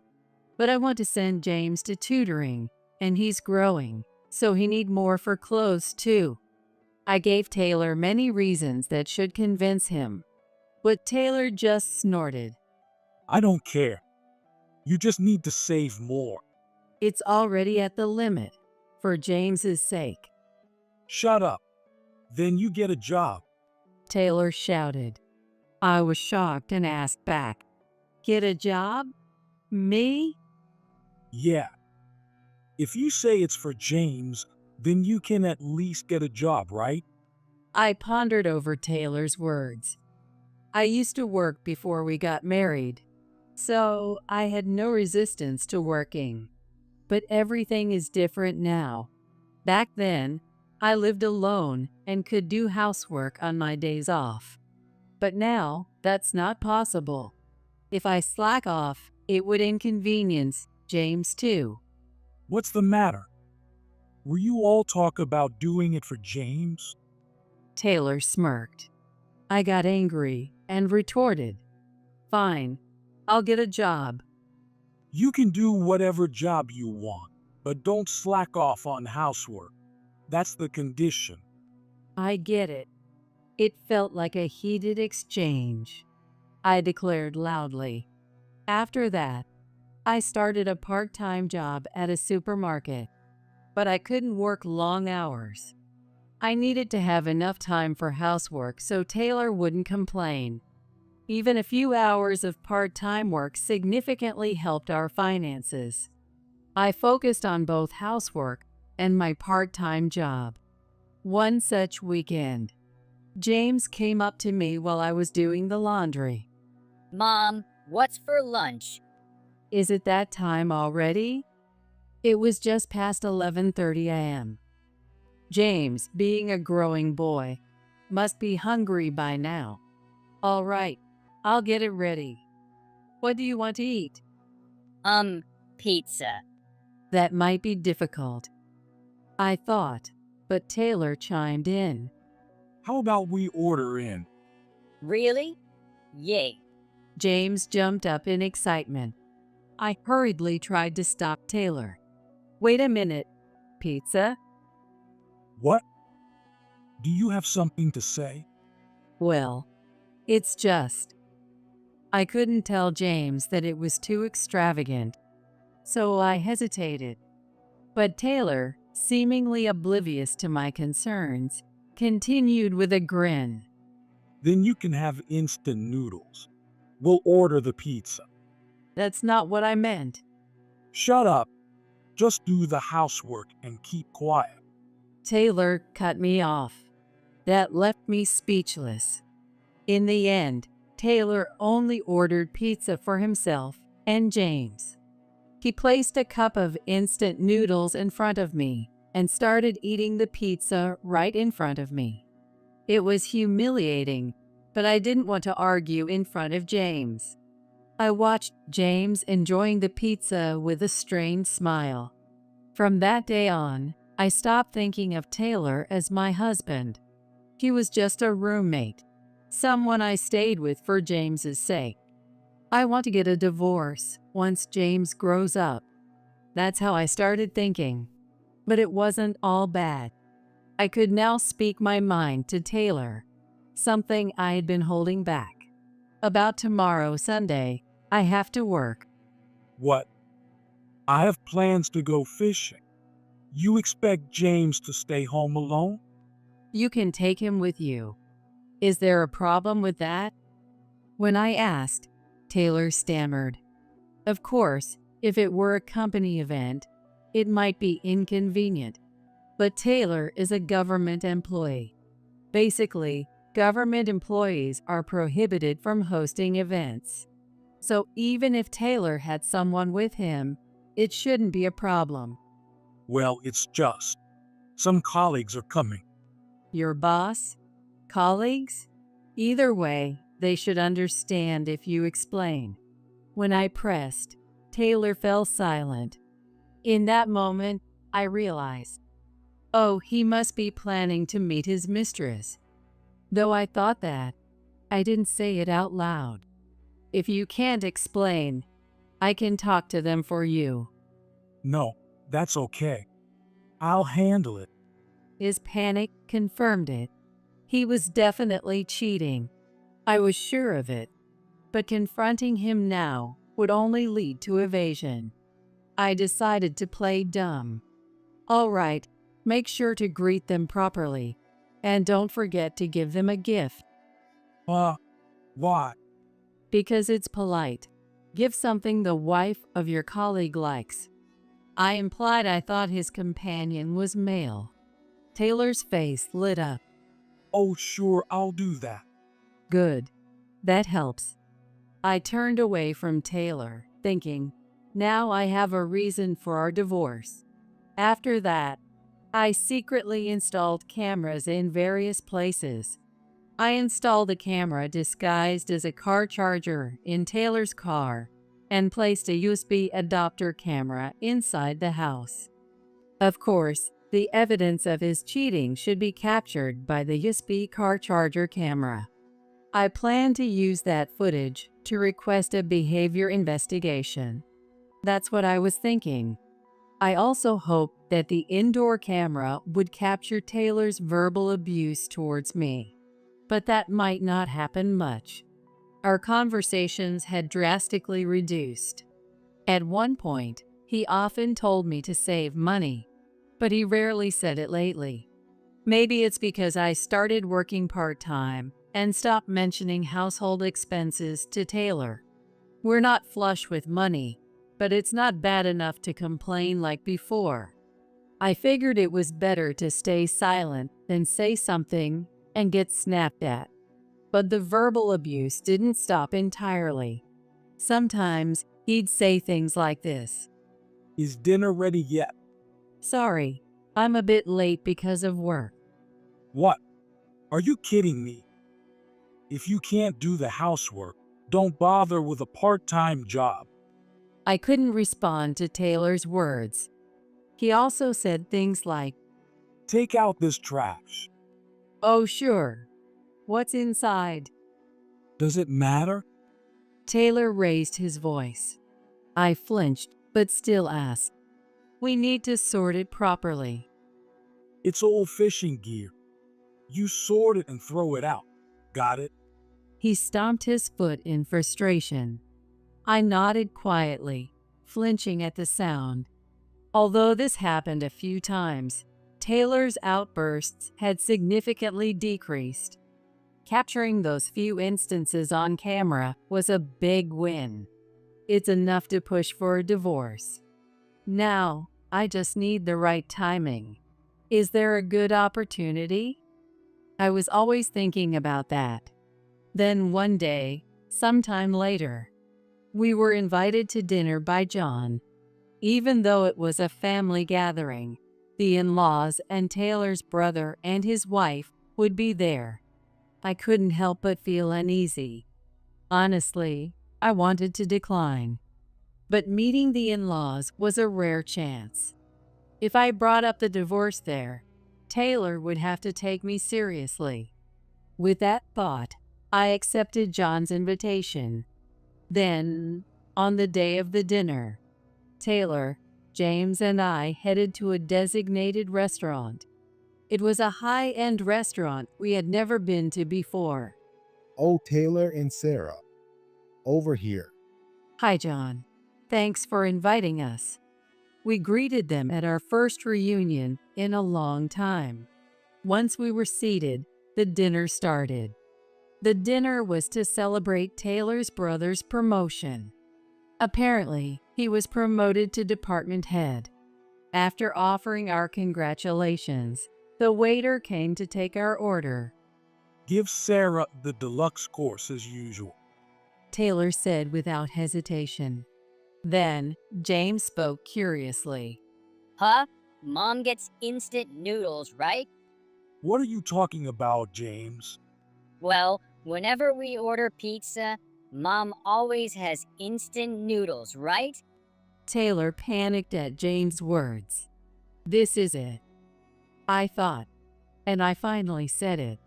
Why don't you give the fancy meal to your 23-year-old mistress? Needless to say, the room froze at that moment. The die was finally cast. With Taylor visibly shaken, now was my chance. I had prepared meticulously for this day.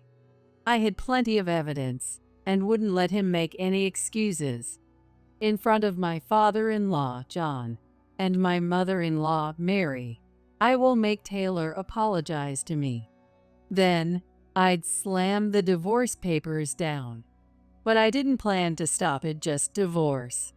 My thirst for revenge wouldn't be quenched so easily. I wouldn't be satisfied until I exposed everything. I looked at Taylor and smirked. At that moment, Taylor, who had been frozen, finally snapped out of it.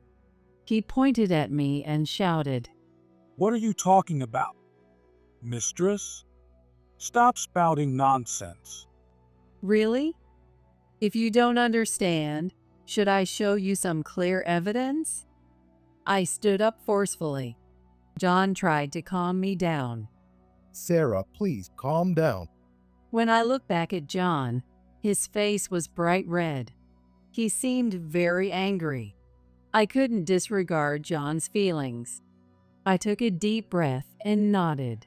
Okay, let's leave the restaurant. Michael, you stay here with James. Can you take care of him? Michael is Taylor's brother's name. Michael nodded slightly. I don't mind, but... Thank you. Please take care of James. All right. In the end, James was left with Michael and his wife. Then I left the restaurant with my in-laws and Taylor. We headed straight to the in-laws' house, and as soon as we entered the living room, John raised his voice. Taylor, what is going on? Oh no, this is just Sarah's fabrication. Taylor began to stammer and make excuses. I listened with a frown. He claimed he would never cheat. He said the cup noodle story was also nonsense. Taylor kept insisting on such things. I listened in silence. After Taylor finished his excuses, John turned to me. That's what Taylor says, but let's hear Sarah's side. Yes, it's a fact that Taylor is having an affair. As soon as I said that, Taylor shouted, That's a lie. You don't have any evidence, so don't act so high and mighty. Evidence? I have it. What? Taylor was visibly flustered. I sneered and reached into the bag I was carrying. I took out a brown envelope and placed it on the living room table. There are photos inside. Take a good look yourself. Photos? Taylor looked puzzled. Next to him, Mary quickly grabbed the envelope. She swiftly took out the photos.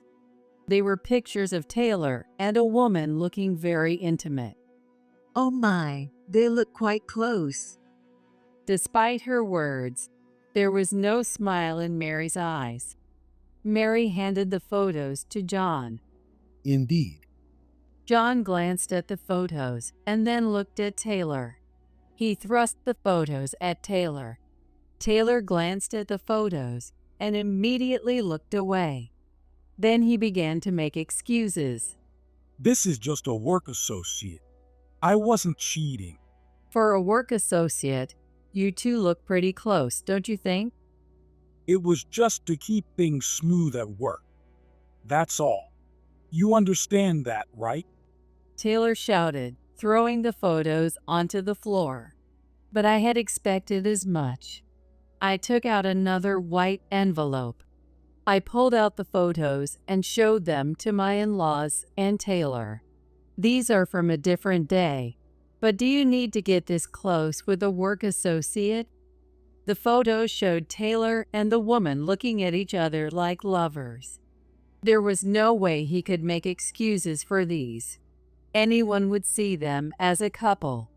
Of course, my in-laws thought the same.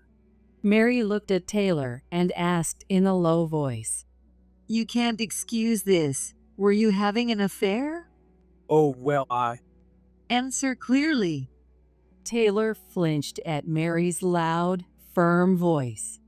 His eyes darted around, and he looked down. He was probably trying to come up with his excuse. Taylor's lips trembled slightly. Why don't you just admit it, Taylor? Well, I know. These were secretly taken. This is illegal surveillance. Taylor turned to me. With a slight smirk, he pointed at me. Secretly taking photos is a crime. It's an invasion of privacy. This can't be used as evidence. But you were cheating, weren't you? No, I wasn't. This can't be used as evidence. Taylor shouted and tore up the picture I had given him. Then he started laughing loudly. Ha ha ha. It's truly pathetic. He should just admit it. I sighed. What's the matter? Is that all? Yeah, I figured. The evidence was useless. Then, would you accept the findings of an independent investigation? As I said this, I took a large clear file out of my bag. I placed it on the table and began to explain its contents. This is the result of Taylor's behavior investigation that I requested. I hired a proper detective agency. Behavior investigation. I figured you'd make excuses, so I got clear evidence.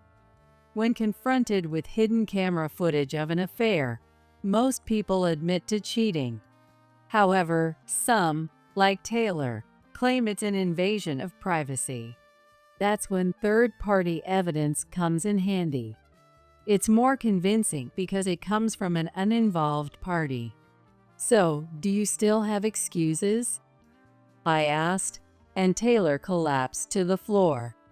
I placed the investigation results in front of him. Take a good look with your own eyes. You cheated, didn't you? Yes. Taylor crouched down on the floor. I looked at him, shrinking before me, and then asked for his agreement. You'll agree to a divorce, won't you? But what people would say. I understood his concern about public image, but this was his doing. After cheating on me, is he seriously trying to say he doesn't want a divorce now? Honestly, it makes me furious. I clenched my teeth and said to Taylor, "You know, cheating wasn't the only thing you did." What? Don't play dumb. Did you forget what James said earlier? I stared at Taylor. Then John interjected. That's right. James mentioned that Mom always has instant noodles. Yes, that's correct. Can you explain that in detail? John glanced at Taylor. Taylor flinched and looked down again. Sure, actually. I explained the situation to John. First, I explained how Taylor became arrogant after our marriage. Then, I talked about how he demanded excessive frugality from me. I also mentioned that whenever we ordered takeout, only I had instant noodles. Additionally, I spoke about the verbal abuse he directed at me. Just do the housework and keep quiet. If you can't do housework, don't bother with a part-time job. I told John all these things. Hearing this, John was furious. He shouted at Taylor, who was still crouching. Who do you think you are? Sarah was doing the housework for you all. That's not true. Taylor tried to make excuses again, so I cut him off. I have evidence of that too. You think I only recorded inside the car? When I said that, Taylor fell silent. It seemed he understood. In fact, the camera I placed inside captured Taylor's verbal abuse. I had the videos on my phone and could play them right then and there. Is that true, Taylor? Yes. He replied vaguely. I understood. He had no other choice. But John's anger wasn't quelled that easily. He sat Taylor down and looked him in the eye as he asked, Answer clearly. You were just getting carried away, weren't you? Yes. I'm sorry. Tears welled up in Taylor's eyes. Come to think of it, Taylor had always been insecure. Being flattered by me had gradually turned him into an arrogant person. Of course, I had some responsibility for his change. But Taylor was also at fault for not exercising self-restraint. I wished I had managed things before it came to this. I needed to reflect on that. As I thought about it, Mary tugged on my arm. Then she said, You have evidence of the verbal abuse, right? Can you show it to us? Oh, yes. I showed Mary the video on my phone. Taylor's harsh words echoed from the phone. I turned my face away reflexively. It's over now. I kept repeating that phrase in my mind to reassure myself. After watching the video, Mary quietly asked Taylor, So, how do you plan to take responsibility, Taylor? Well, I won't cheat anymore. Not cheating is a given. Mary's words left Taylor hanging his head. It seemed Mary had given him a nudge. I made up my mind. I took out the divorce papers I had prepared from my bag. Sign the divorce papers. Divorces. Sign them. At my firm words, Taylor slowly nodded. I handed him the divorce papers. Taylor signed the papers in front of me. I said to Taylor while he was signing, I will also demand alimony, so be prepared. Understood. And I will take custody of James. I can't trust someone who cheats. Taylor could only nod at my words. After receiving the signed divorce papers, I said goodbye to my in-laws and left their house. I then went to pick up James. After thanking Michael and his wife, I took James home. Hey, where's Dad? That is, how should I explain this? I was worried, but hiding it wouldn't help. Your dad and I have decided to live separately. Is it because I mentioned the instant noodles? James looked sad. Even as a child, he might feel responsible. No, it's not that. Your dad and I decided this a long time ago. I told a small lie, but it was a lie for the sake of my child. I hope God would forgive me for this. With that thought, I began to clean up the room. James, understanding our divorce, silently cleaned up his room. Once we finished, I took James and left the house. We headed to my parents' home. On the way, I contacted my dad. I sent him an email explaining the circumstances of the divorce. Thanks to that, we were welcomed at my parents' home without any trouble. Shortly after arriving at my parents' house, John called me. You'll need a job now that you're divorced. John used his connections to help me find a job. It was an office job at a travel agency run by one of John's friends. Thanks to that, I could live with James without financial worries after the divorce. But I had one more thing to do. I needed to see the results of a certain matter. Until those results came in, I couldn't rest easy. Or rather, until it was settled.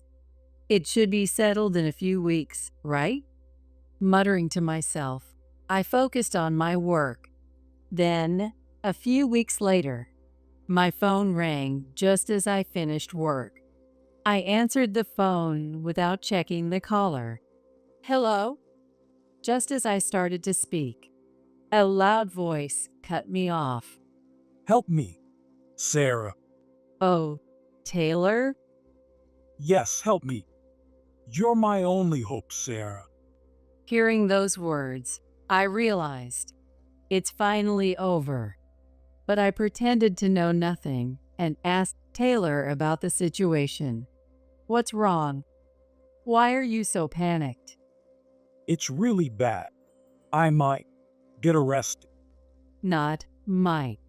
You will get arrested. I thought to myself. Let's go back a bit. Right after Taylor and I decided to divorce, I sent some evidence from the behavior investigation to his office where Taylor worked. One was a photo of Taylor with his mistress, a woman named Lauren, and the other was a photo of Taylor, Lauren, and Lauren's boss together.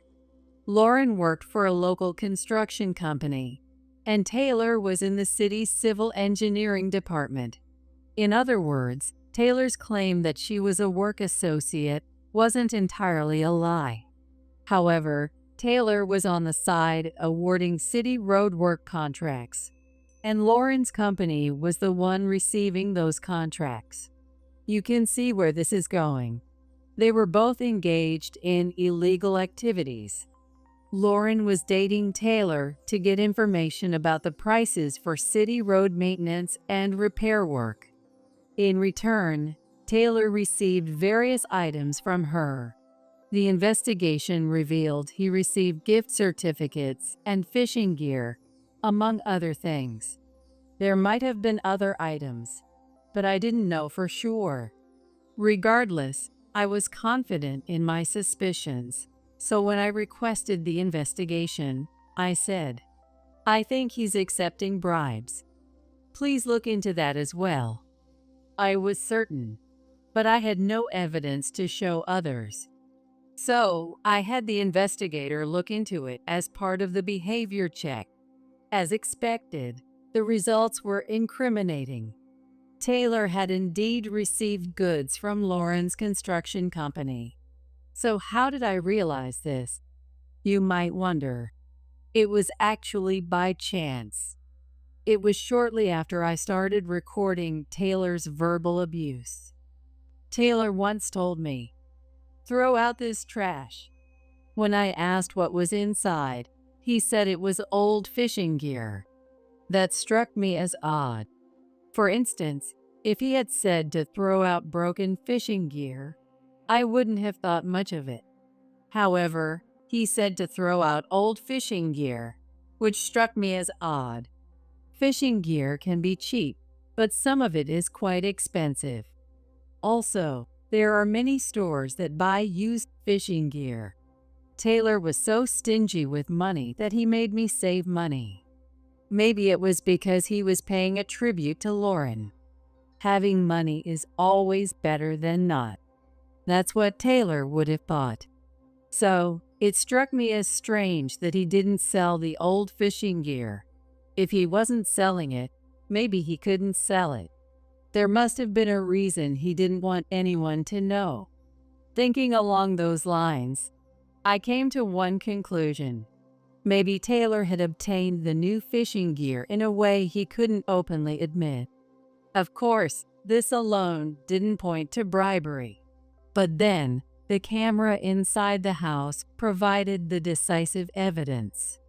In fact, Taylor was caught on camera having a phone conversation with someone saying, "Can you make it travel vouchers next time? I want to take my mistress to a resort hotel." When I saw that footage, I was truly speechless. In just a few lines of conversation, he had confessed to both cheating and bribery. But that solidified my resolve. This man wasn't worth saving. I wouldn't just divorce him, I would make sure he paid for his crimes. So, I sent the evidence to various places, and you'll definitely get arrested. It was you. I'm not the bad one here. You are. When I said that, Taylor fell silent. It seemed he finally resigned himself to his fate. As I was thinking about this, another voice came on the line, separate from Taylor's. "You're Taylor's ex-wife, aren't you?" Huh? Who is this? "This is Lauren. Just because you got dumped doesn't mean you have to be so dirty." The woman calling herself Lauren shouted. I could only sigh at her words. There's no point in arguing with her. I was about to hang up, but she took my silence as a chance to start complaining. "Can't let go of Taylor, can you? Acting like this isn't cute, old lady." That really got to me. I put the phone back to my ear and spoke in a slightly lower voice. Who are you calling an old lady? "You, obviously, at 40, you're definitely old." I don't need to hear that from someone with no manners. I snorted. Lauren spoke again, sounding triumphant. "You're just bitter. If you're upset, just admit it." I'm not upset at all. "That's what being bitter sounds like." Lauren's laughter echoed in my ears. Unable to bear it, I said one last thing. People who can't follow the rules of fidelity and relationships find societal rules difficult too. "What did you say?" I mean, you act like it's someone else's problem. You might get arrested too. As soon as I said that, Lauren's tone changed. "What? Why would I?" You're involved, aren't you? If Taylor gets caught, they'll investigate you too. "No, wait. That can't be true, right?" Lauren suddenly panicked. I laughed and replied, "It's true. And before you get arrested, make sure you pay the alimony." "What? Wait. I can't afford that." Wait for a call from my lawyer. "No." Lauren's scream was so loud that I quickly hung up. After that, Taylor was arrested on bribery charges.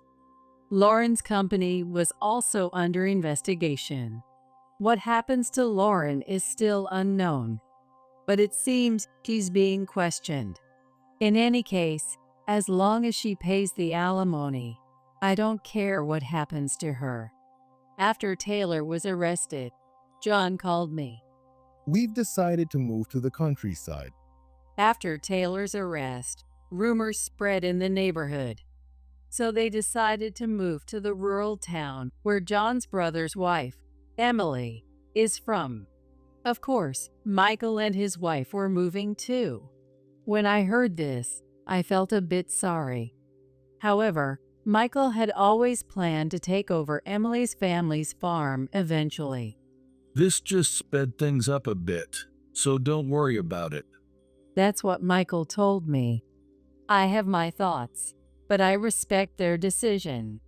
By the way, I'm working hard at the office job John introduced me to. James was depressed right after the divorce, but now he seems to be back to his old self. He had to transfer schools, but I think he's fitting in well at the new one. I'm home. What's for a snack, Mom? There's pudding in the fridge. Wash your hands first. Okay. James ran to the bathroom, full of energy.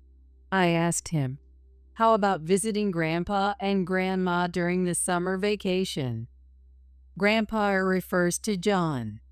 He was told by his grandparents to come and visit. Honestly, I was hesitant. Wouldn't it be hard for my in-laws to see me? But despite my worries, James answered with an untroubled smile. Yeah, I want to go. At that moment, all my doubts vanished. Have my baby as soon as possible. I felt anything but happy when my estranged partner said that. It was actually quite creepy. After all, it was Ken who had filed for divorce on his own. What an over-selfish person he is. As I remained silent, Ken, misunderstanding something, laughed out loud. You can't do anything without me, can you? What? I've remarried, though. Really? I couldn't help but laugh at Ken's absurd reaction. I never thought you were such a slut. Even such a comment didn't affect me. Don't ever contact me again. I unilaterally informed Ken and hung up without waiting for his reply. Kate, what's going on? Actually, when I told Michael about the call, he immediately agreed to handle it. It turns out he had received another call from someone else and planned to deal with both together. As I looked forward to the comeuppance for those two who hurt me, I made myself a cup of tea. My name is Kate Murphy, a 35-year-old housewife. After divorcing my ex-husband about 5 years ago, I remarried. Now I'm a mother of one.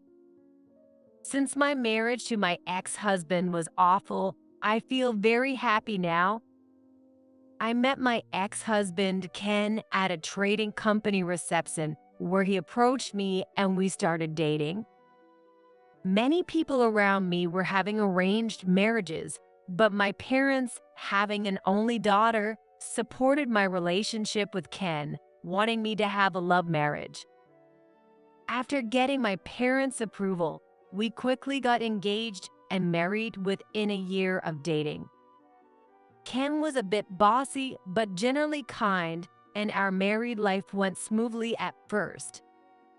However, about 6 months after we registered our marriage, his attitude changed completely. Hey, where's my dinner? What? I was confused by his sudden demand.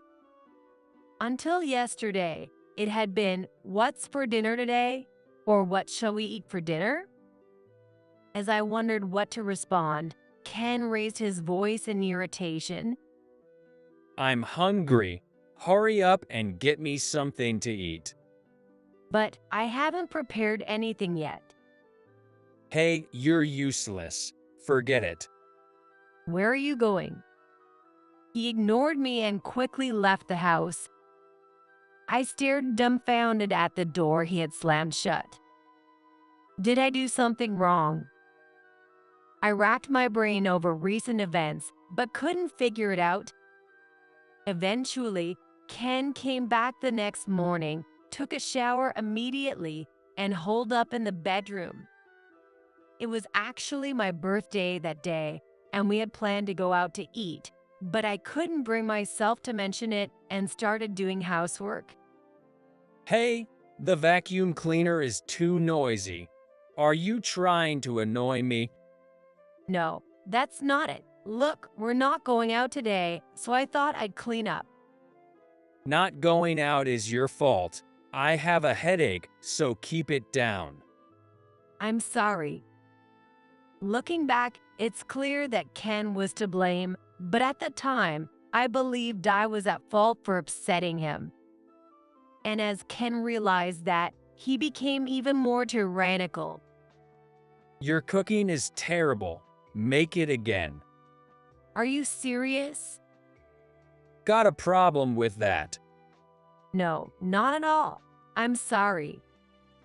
I was constantly criticized for every meal and every cleaning task, and it wore me down. Yet I still loved Ken and believed he would become kind again. So every day, I did my chores with utmost diligence. But that wasn't a good approach. You're like a mannequin. So boring. Ken scoffed one day before he left the house. Upon his return, he triumphantly declared, I've been cheating on you. Why? Because you're not satisfying me. Got a problem with that? But we're married. At my words, Ken's eyes widened in anger. He screamed, his face as fierce as a demon's. Do you have a problem with what I do? It's not that, But don't you even know how to respect your husband? Ken slammed his hand against the wall with force. His towering presence, a good 8 inches taller than me, completely intimidated me. Then suddenly, he spoke to me in a gentle, coaxing tone. I don't want to do this. If only you'd try harder. Yes, I understand. I'll do better. That's right. A husband's affair is the fault of the wife's shortcomings.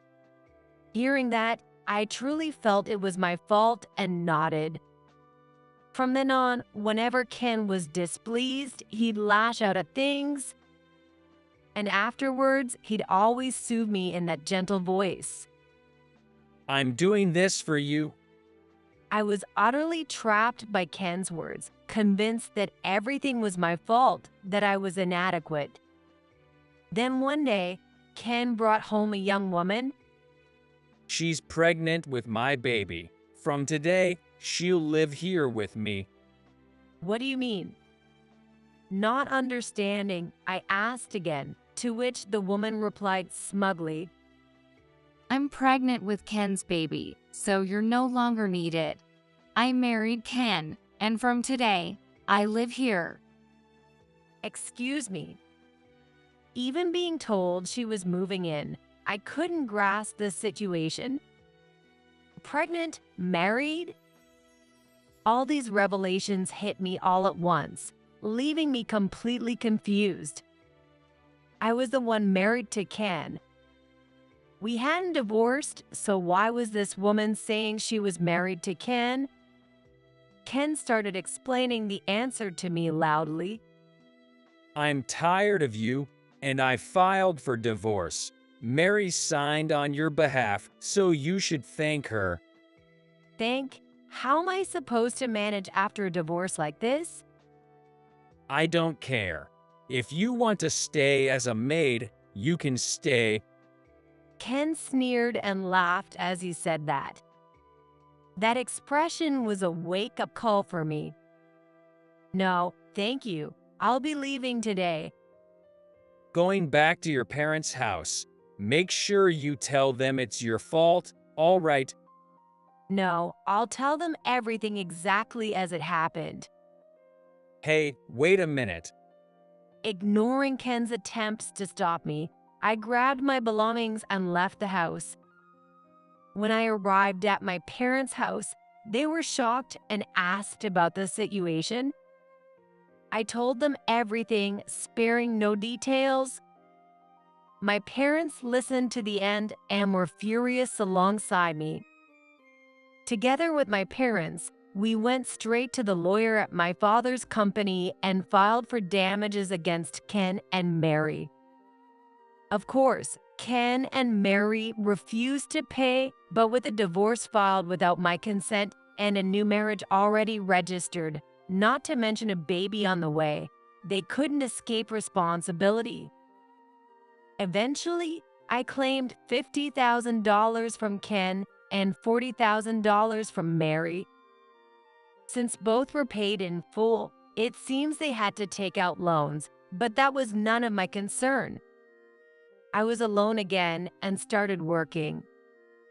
Initially, I considered going back to office work, but since I enjoyed household chores, I began taking housekeeping jobs privately through my parents' connections. At first, I had 1 or 2 clients, but thanks to word of mouth, I soon had daily requests. One of those clients was Michael Murphy. He was a wealthy man who traveled the world alone, delivering supplies and teaching children.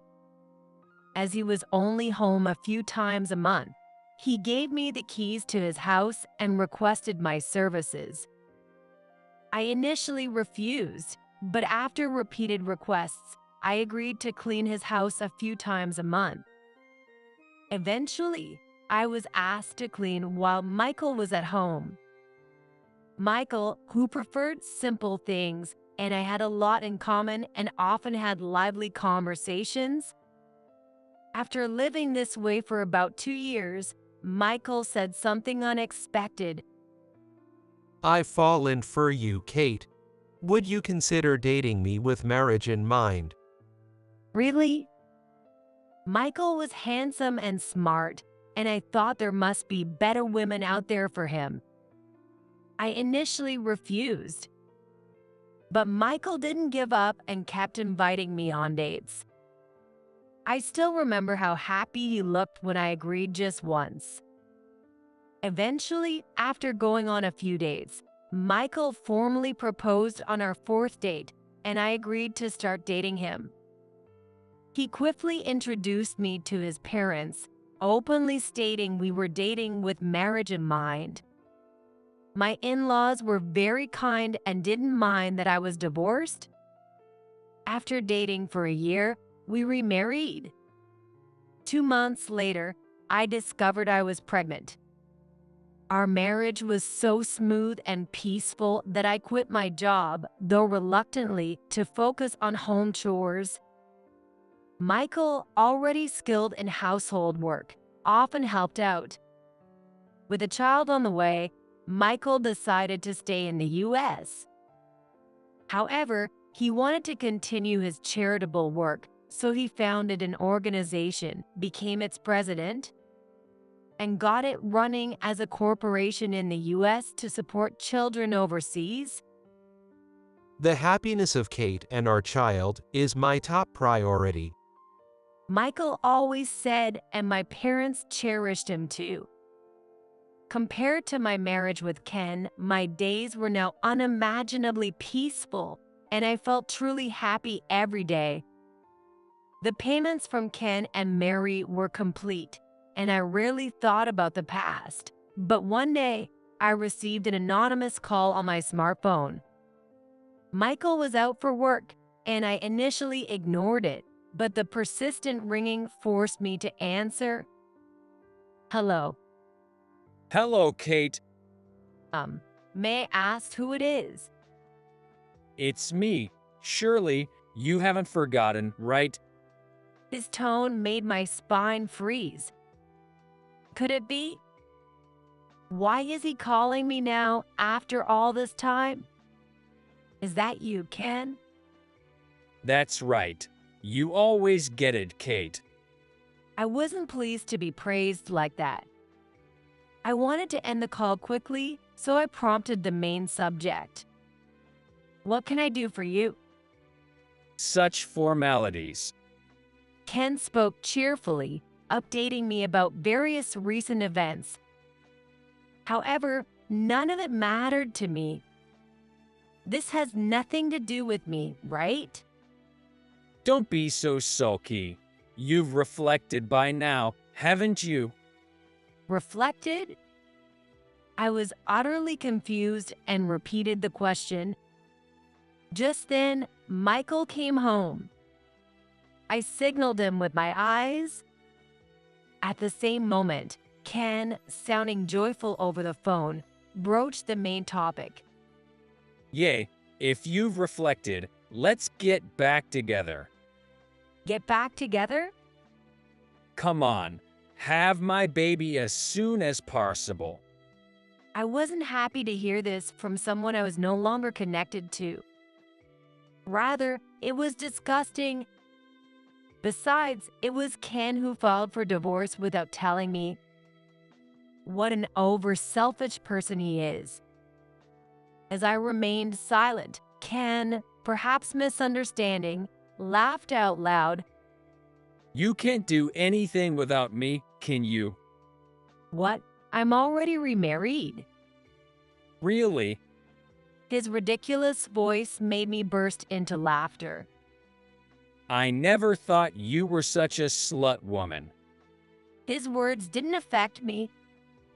Don't ever contact me again. I stated unilaterally without waiting for Ken's reply. Kate, what happened? Well, I explained to Michael about the phone call, and it seemed we were going to deal with another one together. Looking forward to getting even with those two who had hurt me, I made some tea. A few days later, a lawyer visited our home. He was the lawyer who helped during the divorce, and now he not only takes care of my father's company, but also Michael's. After discussing recent events with the lawyer, he promised to take immediate action. While Michael and the lawyer were talking, my phone rang. I exchanged looks with both of them and placed my smartphone on the table, speaker on. Kate, I was confused because it was so sudden the other day, but lying is bad. You're not really remarried since I'm still here. I sighed at his selfish interpretation. How could I have ever loved such a man? Michael gave a wry smile and took over the call. It's not a lie. I'm Kate's current husband. What are you talking about? Kate, you should call the police on this delusional guy right away. It's not a misunderstanding. We're truly married. We've even registered our marriage. Ken grew increasingly agitated as Michael spoke calmly throughout. I made it clear to Ken. It's true, I'm remarried, so please don't contact me anymore. So you're being stubborn again. Did someone tell you to say that? No, it's not like that. There's a lawyer here. You can talk to him if you like. The moment I mentioned lawyer, Ken clicked his tongue on the other end. Then, with an irritated voice, he commanded me, Then get a divorce quickly and come back to me. I'll forgive you if you grovel. I'm coming to get you tomorrow. Ken's utter lack of understanding gave me a headache. Then the lawyer spoke up calmly. Ken, you do know there's a restraining order against you approaching Kate, right? Any contact would mean you owe her compensation. That's expired by now, hasn't it? That's not how it works. It's still in effect. Finally, Ken's bluster seemed to diminish at the lawyer's words. However, next he tried to persuade me with a smoother tone. Come on, Kate, you'd be happier with me, wouldn't you? Is it really impossible? It's impossible, because you see, I have a child now. Do you have a child? Ken seemed shocked and fell silent on the phone. Michael declared as if to drive the point home. You're bossy and selfish, Ken. I can make Kate happier than you could. We will never divorce, and she will never return to you. I nodded and held Michael's hand. While Ken was silent, I hung up the phone. For about 2 weeks, there were no calls from Ken. Just when I thought he had given up. One day the doorbell rang unexpectedly. Who could that be? I stood in front of the intercom and was shocked. There were Ken and Mary, his affair partner, whom I had heard had split up, but apparently they were still connected. I pressed the record button on my smartphone before responding. You're supposed to stay away. If you have money, pay back the compensation. I've been watching calmly for 5 years and people change, but based on what Mary said, it seemed they were after money by showing up at our house. The fact that I'm wealthy and paying you back compensation doesn't match up. It's all the same. How much money do you want? No, that's not really it. Why are they acting so high and mighty when they were the ones who cheated? I was baffled. Then Mary began to explain her situation and invited. I got engaged. He's a senior at my company, a good man. I can tell him I have debts. You understand, right? Congratulations on your engagement. But what does that have to do with the compensation? I truly didn't understand.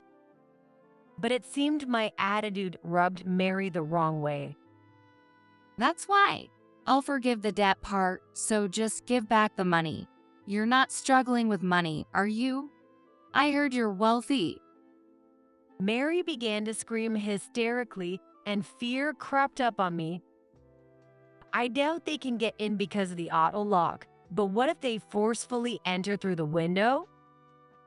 As I thought about what to do if Mary tried to force her way in, she shouted even louder. Where on earth did you find such a handsome guy? I'm much better suited for him. Hand him over. I'm sorry, but my husband is not an object. I know that much. Mary snapped back immediately after my reply, and Ken laughed from behind her.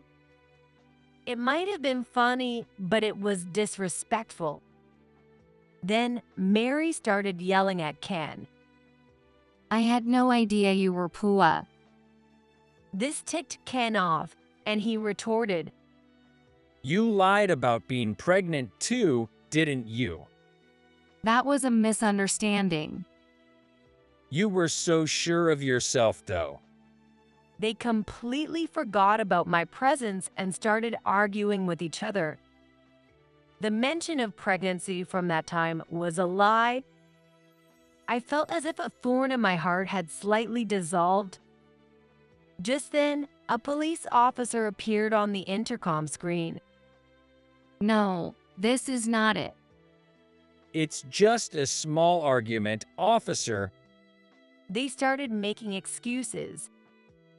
But the officer wasn't having it and took them away. I slumped down at the intercom. Phew, I'm glad they didn't get in. Are you okay? It turned out that Michael had called the police. In fact, I had contacted Michael before answering the intercom. He had told me to record the conversation because he was coming home soon. Sorry for bothering you when you're busy. Thank you. Kate's safety is always the priority. Don't worry about it. I felt reassured by the dependable Michael. I'm really glad I remarried him. I truly felt that from the bottom of my heart. Thanks to the lawyer informing the police about the restraining order, Ken and Mary were thoroughly dealt with. However, they started calling the lawyer daily, demanding money back. It seems like we should settle this for good. After receiving a call from the lawyer, Michael and I decided to confront them directly. When the lawyer relayed that we would meet, both Mary and Ken happily agreed, probably thinking they would get some money. We prepared meticulously and were ready for the day of the showdown. Thanks to prior notice, my parents also came to support us. When we arrived at the designated place, Ken and Mary were already there, and shockingly, my ex-in-laws, Susan and Stephen, were there too. The ex-in-laws glared at me with fierce looks as soon as they saw me. Thank you all for gathering here today. Let's start the discussion. With that cue, everyone looked at me. I placed 2 sheets of paper on the table first. These were the penalties for violating the restraining order. Ken and Mary's eyes widened as they saw them. What is this amount? There's no way we can pay this. The paper stated a penalty of $30,000 for each of them. They were flustered and started complaining to me. The ex-mother-in-law, Susan, then spoke up. Kate, aren't you getting a bit carried away? What? Confused by her remark, I blinked in surprise and Susan laughed scornfully. And then she started talking nonstop. They've already paid compensation for the affair, yet you're still demanding more money. I thought wealthy people were more gracious, but you seem rather shameless. Did you say I'm shameless? It seemed she was implying that I should drop the current charges. However, I had no intention of doing that. Indeed, I wasn't struggling financially, but this was a fine for breaking a promise. Naturally, they had an obligation to pay. I explained this to Susan, but she was not convinced. You were once our daughter-in-law, you know, and yet you're so forward. I couldn't imagine behaving like that. Ken and Mary nodded in agreement with her words. They seemed confident because all 3 shared the same opinion. I sighed and played the recording from the other day. Susan's face turned red as she listened. Michael then pointed it out. Embarrassing, isn't it? A 40-year-old man getting in trouble with the police in front of his ex-wife's house. I couldn't show my face in public if I were him. It's too shameful. Susan glared at Michael, grinding her teeth in frustration, unable to retort. I need to say something too. With a thought, I spoke up. Well, at least nothing was damaged. It would have been a real problem if something like a statue had been broken. You know, that one is worth $800,000. $800,000. Susan turned pale at my words. Ken and Mary's mouths hung open in shock. That's when I realized something. I had never discussed my parents' assets with Ken. My parents' total assets are around $29 million, so it's not a big deal to us. But if there had been damages, Ken and Mary would have had a hard time. $29 million. You're kidding. Why would I need to lie? Convinced by my confident demeanor that my words were true, Ken hung his head, pale-faced. Mary, who had been watching, suddenly sparkled her eyes and spoke to Michael. So, Michael, you must be quite wealthy too, right? What? Michael expressed clear disgust, but Mary continued unabated. Indeed, Michael's total assets were similar to that of my parents. However, that was irrelevant to the current discussion. Then, why don't you dump such a demanding wife and marry me? I'm beautiful, and I'd look good in a dress. Indeed, Mary was still young and amiably beautiful. However, he looked at her coldly. No matter how beautiful you are, I would never be swayed. My wife is the most beautiful and dear to me in the world. It was somewhat embarrassing to be praised so openly. As I blushed, Mary glared at me resentfully. That's when I remembered something and told Mary. By the way, I met one of Michael's acquaintances recently. It turned out to be the president of your company, Mary. When I mentioned I knew you, he asked about our relationship, so I filled him in. What did you say? I properly explained that you were once married to my ex-husband but divorced quickly. At my words, Mary burst into tears. While I was just being honest, I felt the need to offer another piece of advice. Mary, did you cheat again? That's not good. Also, you really should accurately disclose your marital history. Otherwise, you can't build trust with your partner. What have you done to me? I only shared the truth, though. I replied with a smile. When Ken brought Mary along, it had hurt me deeply. A little payback like this seemed mild in comparison. Just then, Michael's phone rang. He answered it and spoke briefly before hanging up. Then he addressed Mary. Just now, the president called. He said to inform you that your engagement with his son has been called off. No way. Mary screamed and collapsed onto the table. It was a pitiable situation, but it didn't really concern me. Well then, I look forward to your payment. As I said this, the stunned Susan chimed in. Because of you, Ken will be in debt again. Don't you feel bad about that? Yay, don't you feel any guilt? I pondered for a moment. Guilt? I was simply doing what was necessary. There wasn't much emotion involved in that. Then I remembered something else I hadn't mentioned yet. Oh, that's right. Ken, my husband's company bought your company. He'll be visiting soon for an audit report. Do take care? No way. I don't lie, you know. I sought agreement from Michael, who nodded affirmatively. Seeing this, Ken slumped, seemingly out of energy to respond. However, Susan didn't give up and kept pressing. At that moment, the long-silent ex-father-in-law, Stephen, spoke up. Hey, I'm truly sorry. Please let me apologize on behalf of these two. He apologized deeply, catching me off guard. Throughout my marriage, Stephen had often criticized Ken's actions and Susan's snide remarks.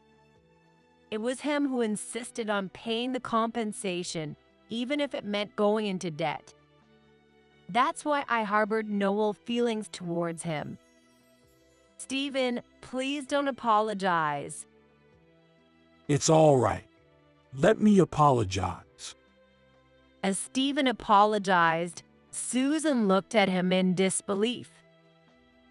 I will make sure that the compensation is paid in full, even if it means taking out a loan.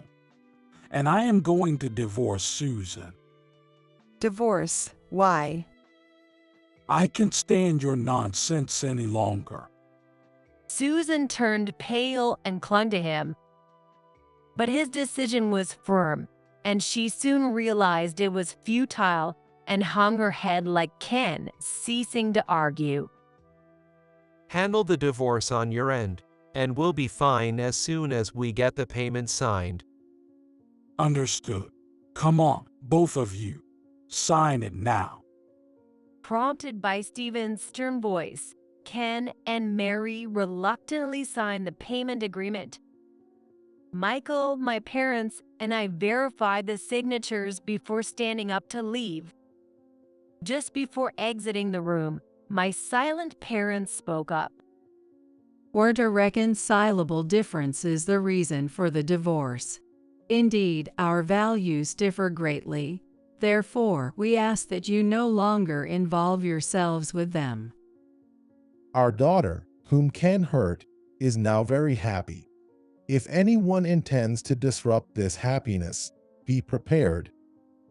Feeling the love from both my parents, I was moved to tears. Holding my hand, Michael smiles at me. We left the situation to be handled by Stephen. Later on, the restraining order fine was successfully paid. I wondered how he managed it, but it didn't really matter. It seems that Ken lost his job due to an audit. He was caught slacking off during work hours and was generally incompetent. He seemed capable when we got married, but it turned out he had been dumping all his work on a junior who eventually got promoted while he was sidelined. As soon as his performance was rated poorly, he was the first to be encouraged to take early retirement. Ken accepted the early retirement, but his severance pay went towards paying off debts, so he's currently looking for another job, according to the grapevine. However, hardly any company in the same industry is willing to hire him, and he seems to be working part-time at a convenience store. After that, Mary truly broke off her engagement. It also came out that she had been cheating with another man, and she is being sued for damages. Unable to pay the settlements to me and her fiancé, she quit her job and now works at a night bar. She had always used her beauty as a weapon, and I thought she would continue doing so. But apparently, at 28, she's considered an old lady at the night spots, constantly struggling as the place hardly makes any money, and she also works a day job. I can't help but feel sorry for her as a fellow woman, but I think she brought it upon herself. Stephen actually got divorced and came to greet me once. He wished me happiness, and I was able to express my gratitude. Now, he has returned to his family's farm and is putting his energy into agriculture, hoping to stay healthy as long as possible. Incidentally, Susan, after being divorced by Stephen, has moved in with Ken. She has never worked in her life, so Ken is paying for all her expenses. She's quite a spendthrift, and according to Stephen, yelling can be heard from the house every day. I've safely given birth in the meantime. A beautiful girl was born. Michael is absolutely smitten and is taking care of her, allowing me to get plenty of rest. Moreover, Michael took paternity leave, so we can care for her quite leisurely during the day. We have such happy times talking about this and that. My parents adore their first grandchild, and every time they visit, she gets new toys. Recently, because she had too many toys, we renovated a room into a toy room. Michael and I are talking about going on an overseas trip when our daughter gets a little older. Every day, I feel thrilled about our bright future, feeling truly blessed. Kate, it's almost time for breastfeeding. Okay, I'm coming. Today, Michael is taking care of everything except breastfeeding, so I can read at my leisure. After drinking some decaf tea, I stood up and headed to the living room. In the living room, my baby was crying, arching her back, and Michael, though struggling, looked blissfully happy. I couldn't help but smile at the picture-perfect scene of happiness. Why are you laughing at me? Just because.